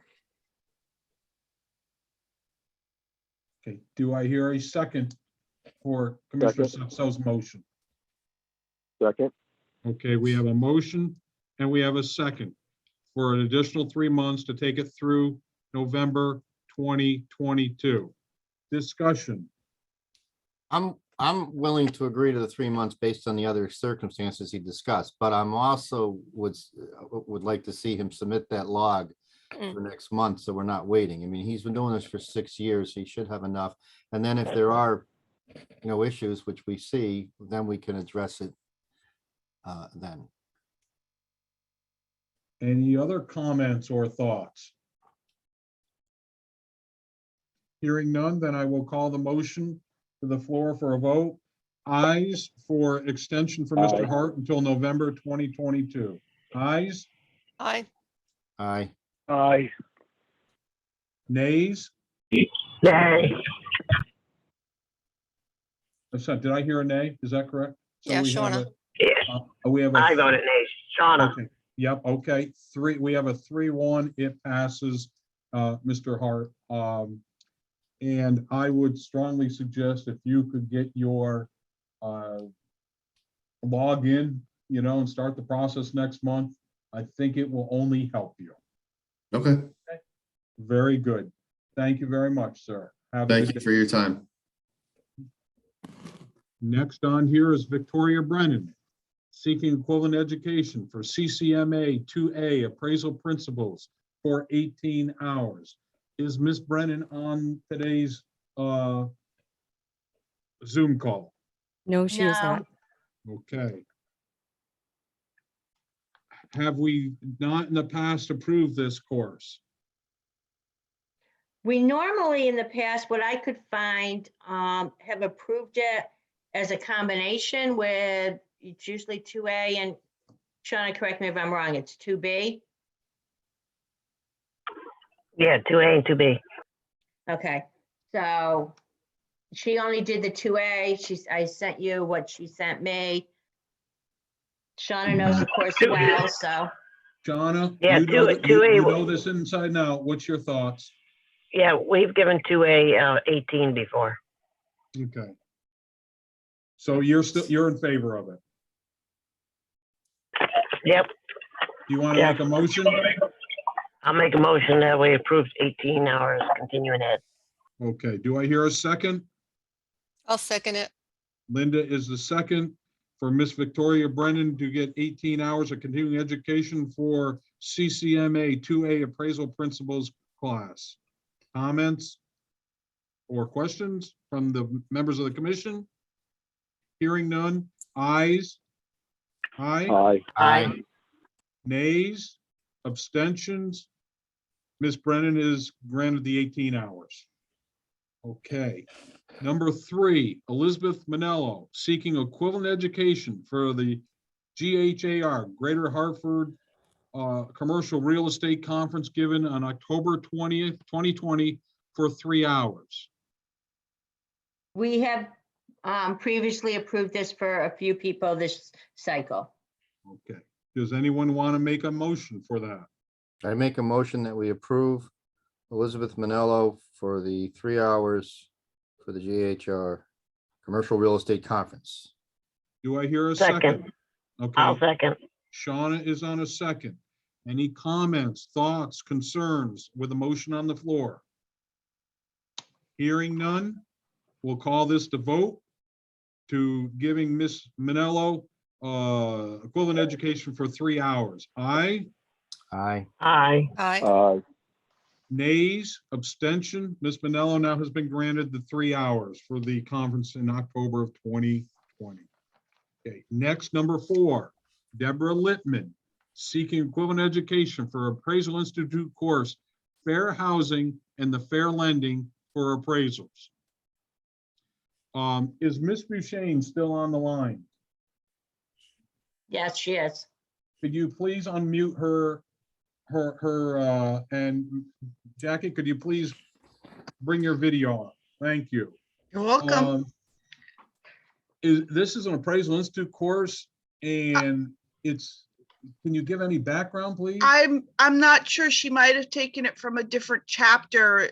We did not offer that. Does it have what chapter she took it from, Yeah, she Linda? took it from New York, Okay, and it's That's- approved in the state of New York. That's one of the required courses that the state of New York is now requiring. So she probably holds multiple licenses, I'm guessing, and she took it to fulfill her New York.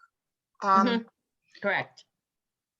okay, very good. I just wanted to get some background. Thank you. And this but National has not sent this in, Linda Robitaille, for us. It was a chapter developed. National did not have the program available that needs the state needs, kind of like our Connecticut law.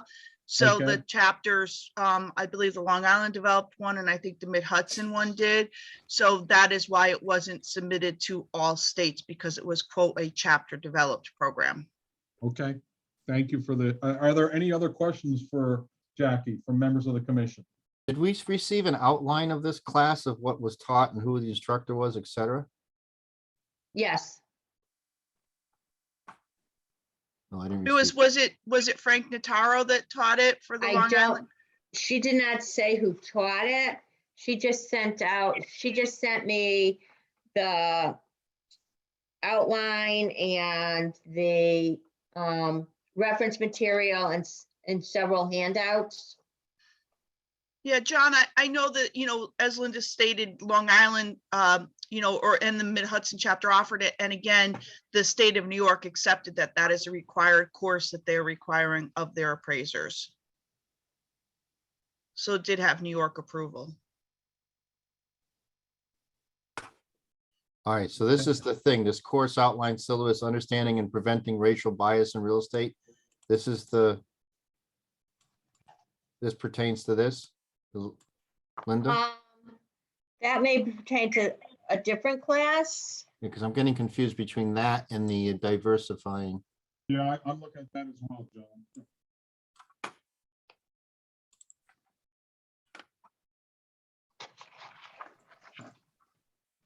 So the diversifying stuff is something different. John, yeah, this is, if you take a look, she sent along an official academic record by the Appraisal Institute for New York, signed off by Connie Puccio on February 24th, 2022. Commissioner Rasmussen, I see that Scott DiBiasio is also on the call from the Appraisal Institute DC office. He might be able to give more information than I can to you and Commissioner Galvin, if you have any Thank you very questions. much. Could we unmute Mr. DiBiasio's mic? And Mr. DiBiasio, thank you for attending our meeting here. Is there any light you could shed on this topic? Thank you very much, Mr. Chairman. Everything Jackie has said so far is absolutely correct. This was a chapter developed course to satisfy New York requirements. And there's actually an extensive outline in New York regulation as to the contents of the course. And I have not seen the materials from the New York chapter's course, but I'm guessing that it follows very closely the outline that is actually written directly into regulation. So that's really the only additional information that I have. This is something that is required beginning January 1st of this year of all appraisers in New York, 7 hours initially, and then subsequent cycles will be 4 hours. So that's what I know. It's a very extensive course, goes through a lot of fair housing related scenarios as well as bias more generally. But that's really all that I know in addition to what Jackie has already said. Thank you very much. Are there any other questions from other members of the commission while we're talking about this? Well, the fair housing and the fair lending, it's been around for years and years. It goes in and out. If you remember years ago, we in Connecticut had to take that class. Okay. Then it got, set aside. The brokers and the salesperson community, I believe, still have to take that. Yes, they do. But what Mr. DiBiasio would just happen to say, that word bias, I've given a couple presentations, asked again to do another one. It is a topic of the day, okay? And there's been a number of articles written on it and so forth in different formats of what bias can be. So this is here and in 2022. Personally, I'll tell you, I don't see an issue with it, with granting them, without, granting them 7 hours. If someone's gone through it and learning and happen to be maybe probably geared more to the state of New York because it's a New York State thing, rightfully so, I don't see a problem, but others may see difference here. So I got an outline up online and it's fine. It's local. It talks, and for them, it talked about their New York State law. But it talks about discrimination, enforcement, penalties, affirmate, neighborhood issues, improvement issues, external obsolescence, ethic issues, rehab loans. So I'm fine with it. do you want to make a motion? Yeah, I make a motion that we accept Deborah Lipman's request for 7 hours for fair housing and fair lending for appraisers. Do we have a second? Second. Okay, Shauna is on the second. Discussion, concerns, questions?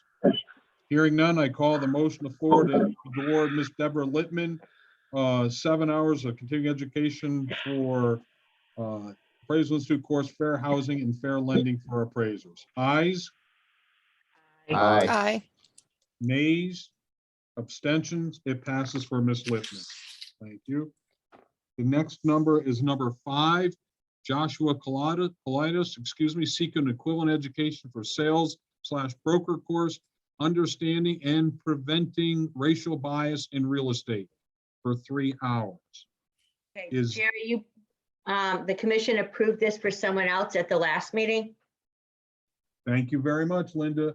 Can I have a motion to approve this then, under the principle of consistency? I make a motion that we approve Joshua Kalidas for seeking equivalent education for sales and brokers course, understanding and preventing racial bias in real estate for 3 hours. Very good. There's a motion. I'll Can I second have a it. second? Linda's got a second. Questions, concerns? Hearing none, to call the motion for Mr. Kalidas for 3 hours. on this class? Ayes, Aye. Aye. Aye. nays, abstentions? It is passed for 3 hours. Thank you. Moving now to number 6, which we already covered. We've discussed, okay? Number 7, Mr. Greg Messina, log approval and sample selection. Is Mr. Messina with us this morning? Yes, he is. Could you- Yep, right here. Can you please unmic him? And Mr. Messina, could you get up on we'll see your face if we could, please, if you have that ability? Is everybody able to hear me okay right now? We can hear you. Okay, I'm trying to figure out how to get my camera working. I can see it. That's okay. in the box. You keep working on that while we keep moving. Linda, do you have his log? Is that presented to the members of the commission? It was sent in the second agenda that Terry Joe sent yesterday, Yes. his logs. He is doing commercial work, so maybe John can pick the samples. I know, Jerry, you probably have a conflict. I have to abstain here. Okay. All right, so I went through the samples and Greg, let's just start with the log first. Yes, sir. I noticed that in the beginning of your 2016-ish, they kind of had you bouncing around doing a little bit of everything, self-storage, shopping center, auto. But then you kind of got, looks like it's somewhere around 2017, you kind of got pigeonholed into doing just multifamilies. And it looks like that's all you've been doing is multifamilies for the past. Is that because you're kind of specializing in that now, or is there a reason why they're just doing multifamilies? Yeah, Commissioner Galvin, and again, I apologize that I'm having camera issues right now. But starting end of 2017, 2018, I focused more on multifamily and industrial. I'd say that multifamily is definitely the specialty, with industrial also being something that I've focused on. The log I submitted to you is as of this month, 3,195 hours. Initially, I've been working with my 2 sponsors, Eric Michelle and Brian Royce. I submitted an initial log to Linda that had some more work on it through an oversight on my part. I had not had Brian at the beginning as one of my sponsors, so that work has been removed. And this is the work to date that qualifies. So that's why you're seeing a lot more multifamily, but I would say I focus on that primarily anyway. All right, so back up. All the work you've done to date has been signed by somebody who is your sponsor, right? Yes, both Eric, Michelle, and Brian Royce. All right. Once Brian Royce became an approved sponsor. But he didn't sign anything. You didn't do anything with him before he was the approved sponsor. I was working with him and Eric, so their signatures are on both reports. All right, but you always With had Eric- a, With you always had Eric, a, Eric has always been my sponsor and continues to be my sponsor. all right. Yes. So the reports I'm going to select are, I'm going to pick one from earlier, and then kind of go through. So the 1449 to 1495 Farmington Avenue one. The 6 Heritage Road Clinton, which is the self-storage. The 21 Hyde Road Farmington, which is the industrial condo, which I believe is 120,000 square feet. And the this other one is the most recent one I saw that is 60, 62, 64. What is it? Horse Plain Road in New Britain? New Britain, yep. Yeah, is that a just like a 6-family or an 8-family, or is that an actual apartment, like a 20-something unit? It's 30 units, Okay, that'd be fine. three buildings with 10 units each. Okay, so also if you do an industrial building that you sign, Yep. that's not on here, the current one, if you could send that in, and if not, if you can click something that has a cost approach in it, so we can see a cost approach out of something that you did, that'd be appreciated. There's no more than 4, that's it. So current industrial building, something that has a cost approach. And Commissioner Galvin, I apologize. Can you just repeat the samples you picked and maybe what years they are? All I know right, you so said the to start. The older one from 2016 is a 6 Heritage Road, Clinton, is a self-storage facility. Got it, yep. And then I want to see 21 Hyde Road, Farmington, that's the industrial condo. Yep. And then something current, which is 60, 62, 64 House Plain Road, Horse Plain Road, House Plain Road, Horse Plain Yep. Road. Well, they had horses in New Britain, but, and then this one I don't really care about. I'd rather see something with a cost approach in it, but if not, you know, I just picked 1449, 1495 Farmington Avenue, Farmington, because it's right down the street from me. But I'd rather see something with a cost approach in it. Got it. Okay. Thank you. Thank you so much. So I make a motion that we approve Greg Messina's log. Is there a second? I'll second it. A second. Questions, concerns? Voting for ayes, Aye. Aye. Aye. nays? Abstentions, please note for the record that I have abstained and recused myself, as Mr. Messina and I work for the same firm, although not together, but still. Thank you. Jerry, Okay. I have a question. Yeah, When you're getting your general license, do any of you ever do any real residential properties? Not multifamily 30-unit buildings? yes, you will from time to time, Linda. I'll just talk in the senior housing world, okay? Okay. In healthcare, like a portfolio, what may be of a hospital, and there'll be ancillary buildings where there'll be single family homes for that they will use for x-ray technicians or nurses or what have you, for various staff members. Yes. Okay, but they're used for commercial use though. They're not used for residential housing. No, depending, because they will use, it is for residential housing. Oh, many okay. times for, you know, but many times they are bought up for a couple reasons. Number one, if they're close to the hospital, I can only talk about the world I live in, okay? Yep, that's fine. Where it would be next to the hospital, and if they ever need it down the road for land, you know, if they want expansion possibilities or what have you, or as an interim, they'll use it for putting their staff in place here, Okay, okay? okay. I just And wanted those to make things sure that depend, you yeah. actually, since you are your license allows you to Yep. appraise a regular residential home or a 2-family house. I'd just like to know that you guys actually do them at some point before you get your certification. Okay, good. Yeah, no, fair question. Okay, thank you, Mr. Messina. And as soon as you get those in, then I believe then those will be submitted, reviewed, and you will be on next month's agenda. Okay, thank you. Okay. Thank you for your time today. Very good, thank you. Number 8, Mr. James Kyle, seeking equivalent education for the Appraisal Foundation's USPAP instructor certification course for 15 hours. I found it with interest reading this situation Mr. Kyle finds himself in here.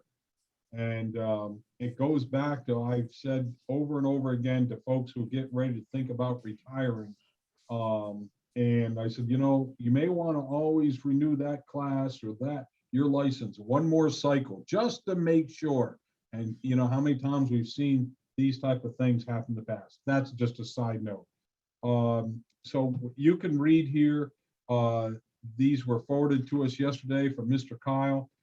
There's a letter from the April 8th of 2022.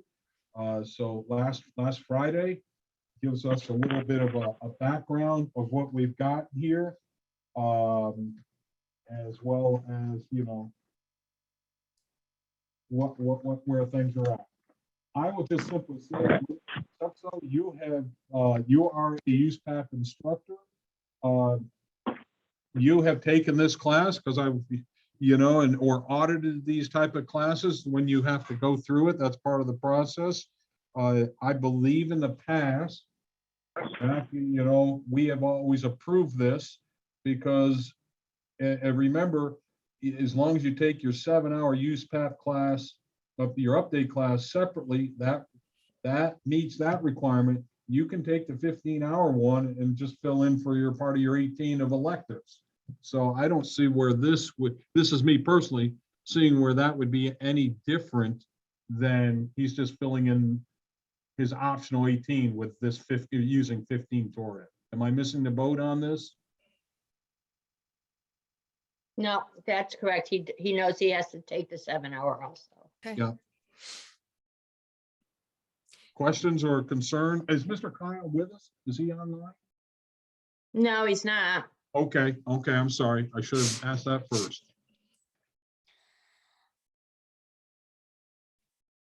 Any questions by members of the commission on this or concern? I'm trying to remember when I took the course. It was a while ago. But it wasn't all a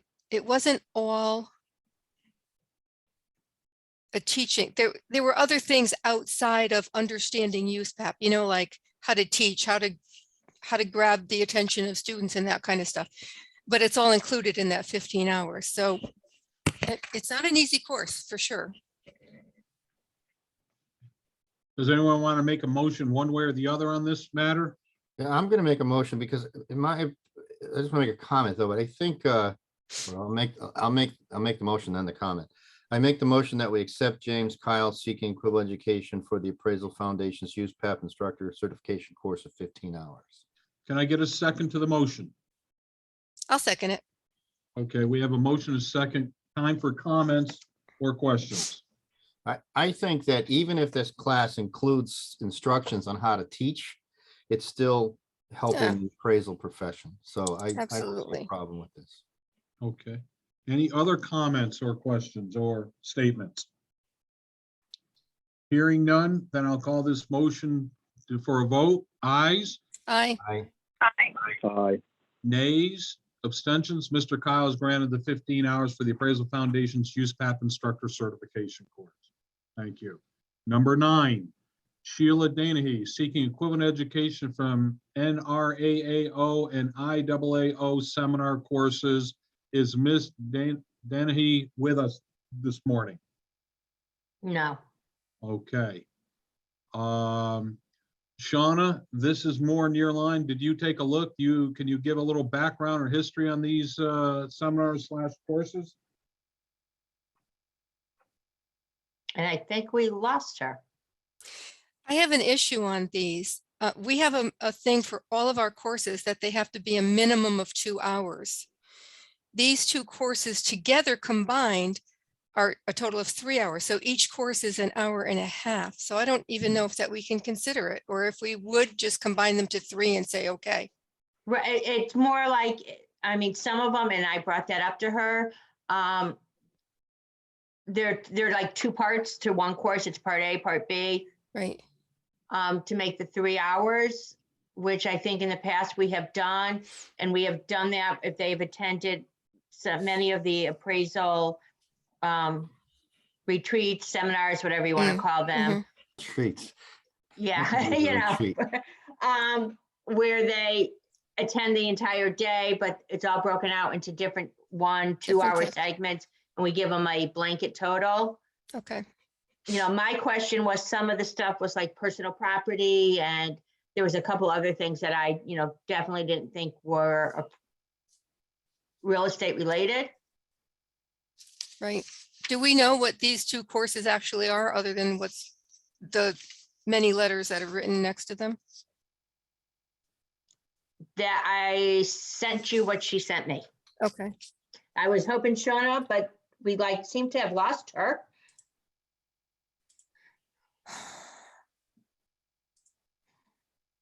My opinion on this is I kind of looked it over and I can see the capitalization rates 3 hours there.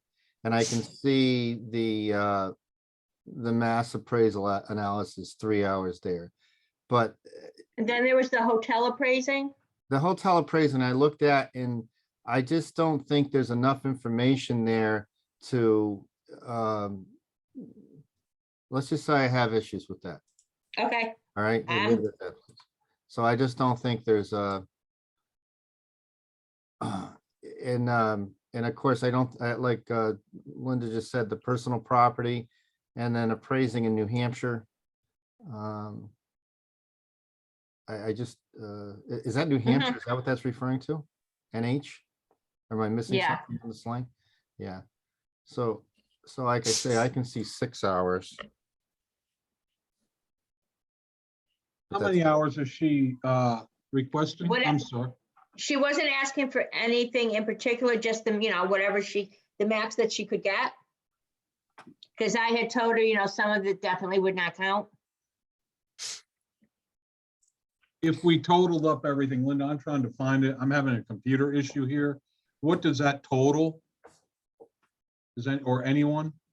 I think it totaled, I want to say 15 hours total, the- but again, a lot of that was things that I didn't think was relevant. Yeah, because Okay. the only thing that's on the list is the 2 hour-and-a-half courses.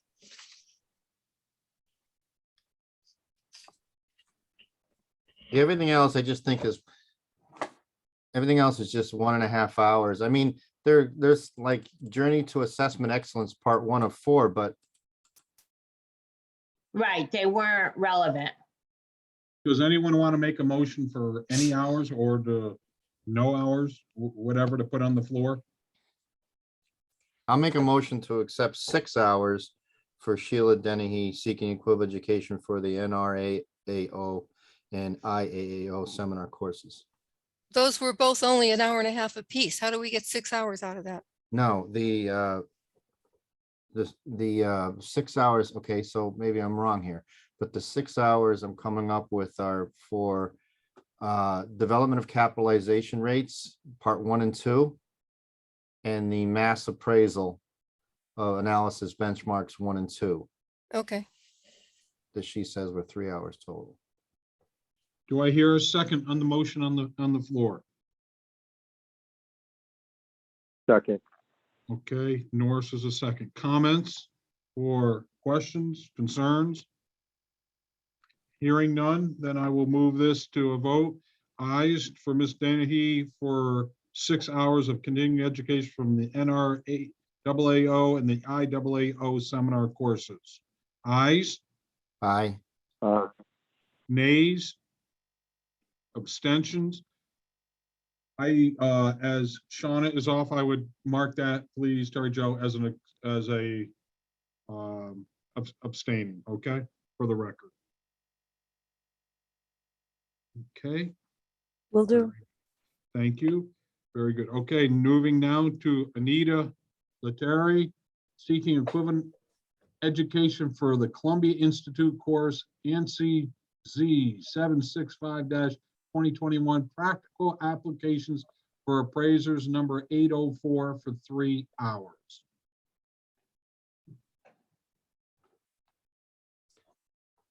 I'm pulling this up here.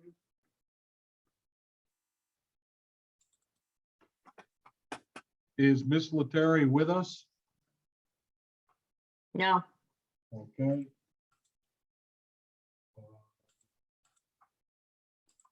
Any questions or thoughts by members of the commission?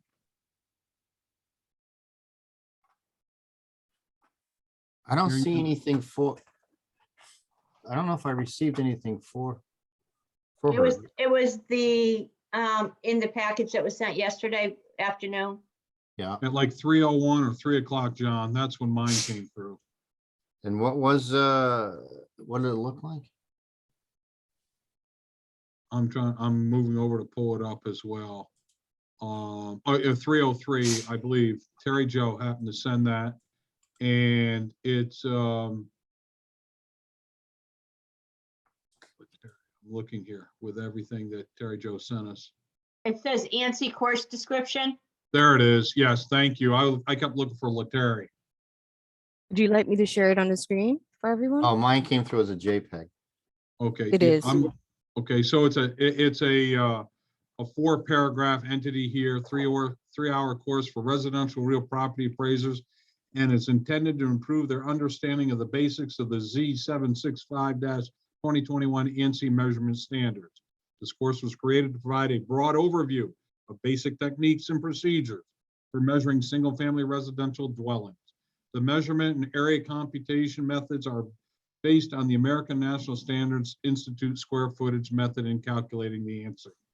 The course begins with discussion of why measurement standards are necessary and discussing some of the issues related to measurement errors from current processes. The first module will also provide an overview of the history of ANSI. Module 2 will view the ANSI document in detail. Emphasis will be placed on each of the specific sections and so forth. And module 3 will demonstrate practical applications. I just got a quick, in case those do not have, can't be, Terry Jo's put it up, you can't get to it. So I've given you a reading of it here. All right, so my only question here is, how do we know it was 3 hours and not 2 hours? Do we know anything about that, Linda? Oh, I do have her, which I apologize, I don't think I forwarded. I do have her certificate that says it was 3 hours.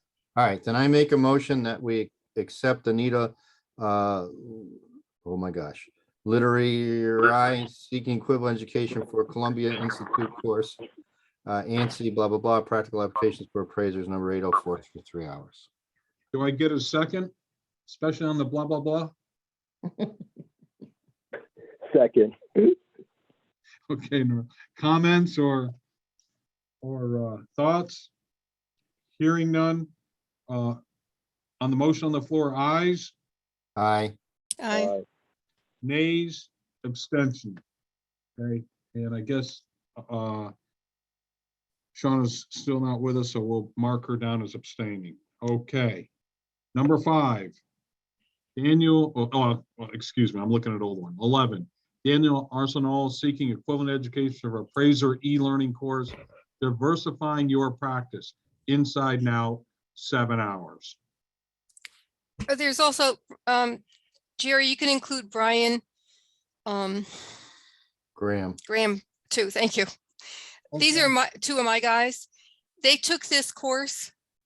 It looked like really a good course when I look at it, and I suggested they take it. And I have the, well, you have up on the thing, the DYP timed outline. They found it really interesting, and it covers a lot of information. Some stuff is not necessarily like, they go through types of appraisals, developing an appraisal, reviewing an appraisal, and the whole process. They also talk about different things that they use, the types of reports they use, how to get sales data, dealing with brokers and real estate agents, measuring things, property management. There's a whole list of things, but, and it was really surprising because neither one of them liked to go to courses, and they came back and told me they thought this one was really good. So I didn't attend the course, but I thought I would put it up there to see if we can get it approved for them. For some reason, it wasn't, we didn't see it in Connecticut, but oh no, they did teach it in Connecticut. I'm sorry. It's the e-learning course. Well, And a PhD was the instructor, so it wasn't well, I don't think it was an appraiser. At first I saw that, Linda, too, the instructor, but I started looking at this and I was thinking for something for less hours, but the part about diversifying I thought was actually pretty good, because especially with the option of other practice, other appraisal services, for different litigation, et cetera. Because I find in my experience so far in the commission and hearing is that once people start doing work for other avenues, their blinders kind of widen a little bit and they start considering. So I thought this was a very good course. So I'm willing to make a motion to, are we ready for a motion? Yes, by all means. I make a motion that we accept both Daniel Arsenal and Brian Graham for seeking equivalent education, blah, blah, blah, more blah, blah, blah, and a little more blah, blah, blah for 7 hours. Do I get a second? Blah, blah, blah, the second. Norris has given us the blah, blah, blah on the second. Great. Questions, concerns, or comments? Hearing none. Call the motion to vote. Ayes, Aye. Aye. nays, abstentions? Gary, do I have to abstain?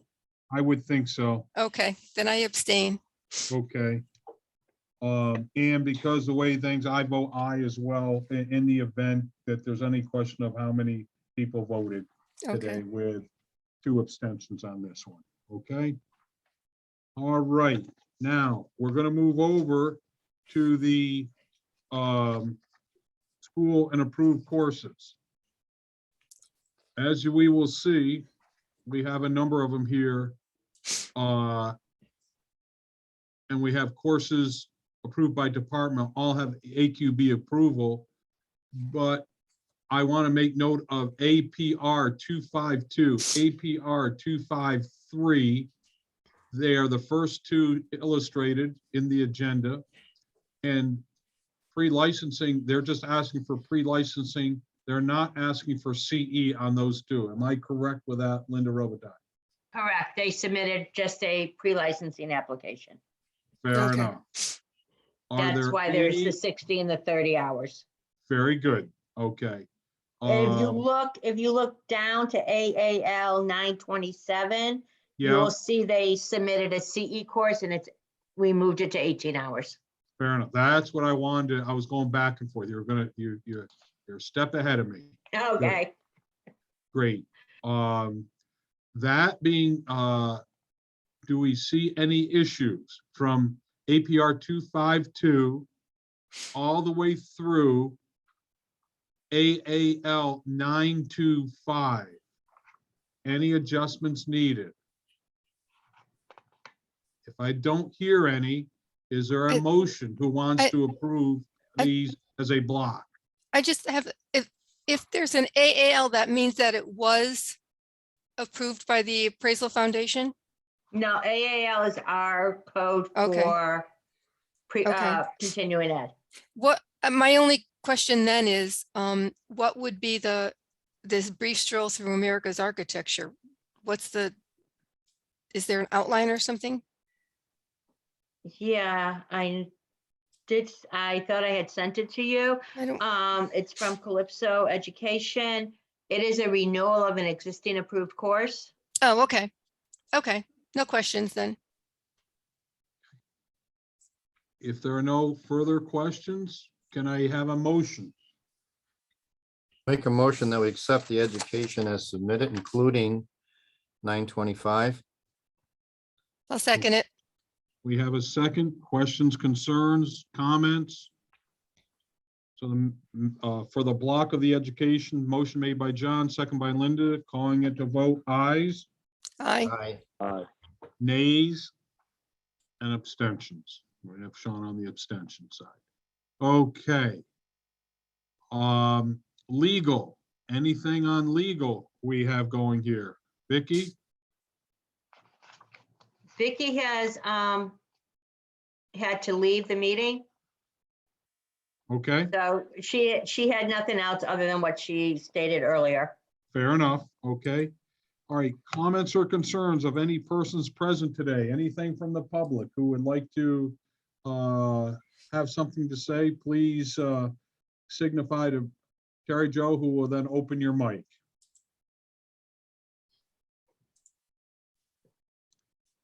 Terry Jo, is anyone wanting to? Nothing? Okay. No Are one's there- indicating anything. Okay, are there any other matters by members of the commission that would like to have something brought up and discussed? Okay, so other than me with a quick summary, I will have that meeting with California next week. I will then also put a working draft that I will send in the next week to Terry Jo to on the thoughts, as we have mentioned before, on the 2022 audit. We make any suggestions or thoughts or whatever, how we want to look at that. And then once we as a commission members come with something, I will then forward it to, Linda, Terry Jo, Vicky, then following the correct process, whatever that may be within DCP for their thoughts, input, and so forth to follow the process. Okay, hearing nothing more coming before us, can I have a motion to adjourn the meeting at 10:54 Eastern? Make a motion to adjourn the meeting. I'll second it. We have ayes, Aye. Aye. nays, abstentions. Thank you very much. For those who are entering into the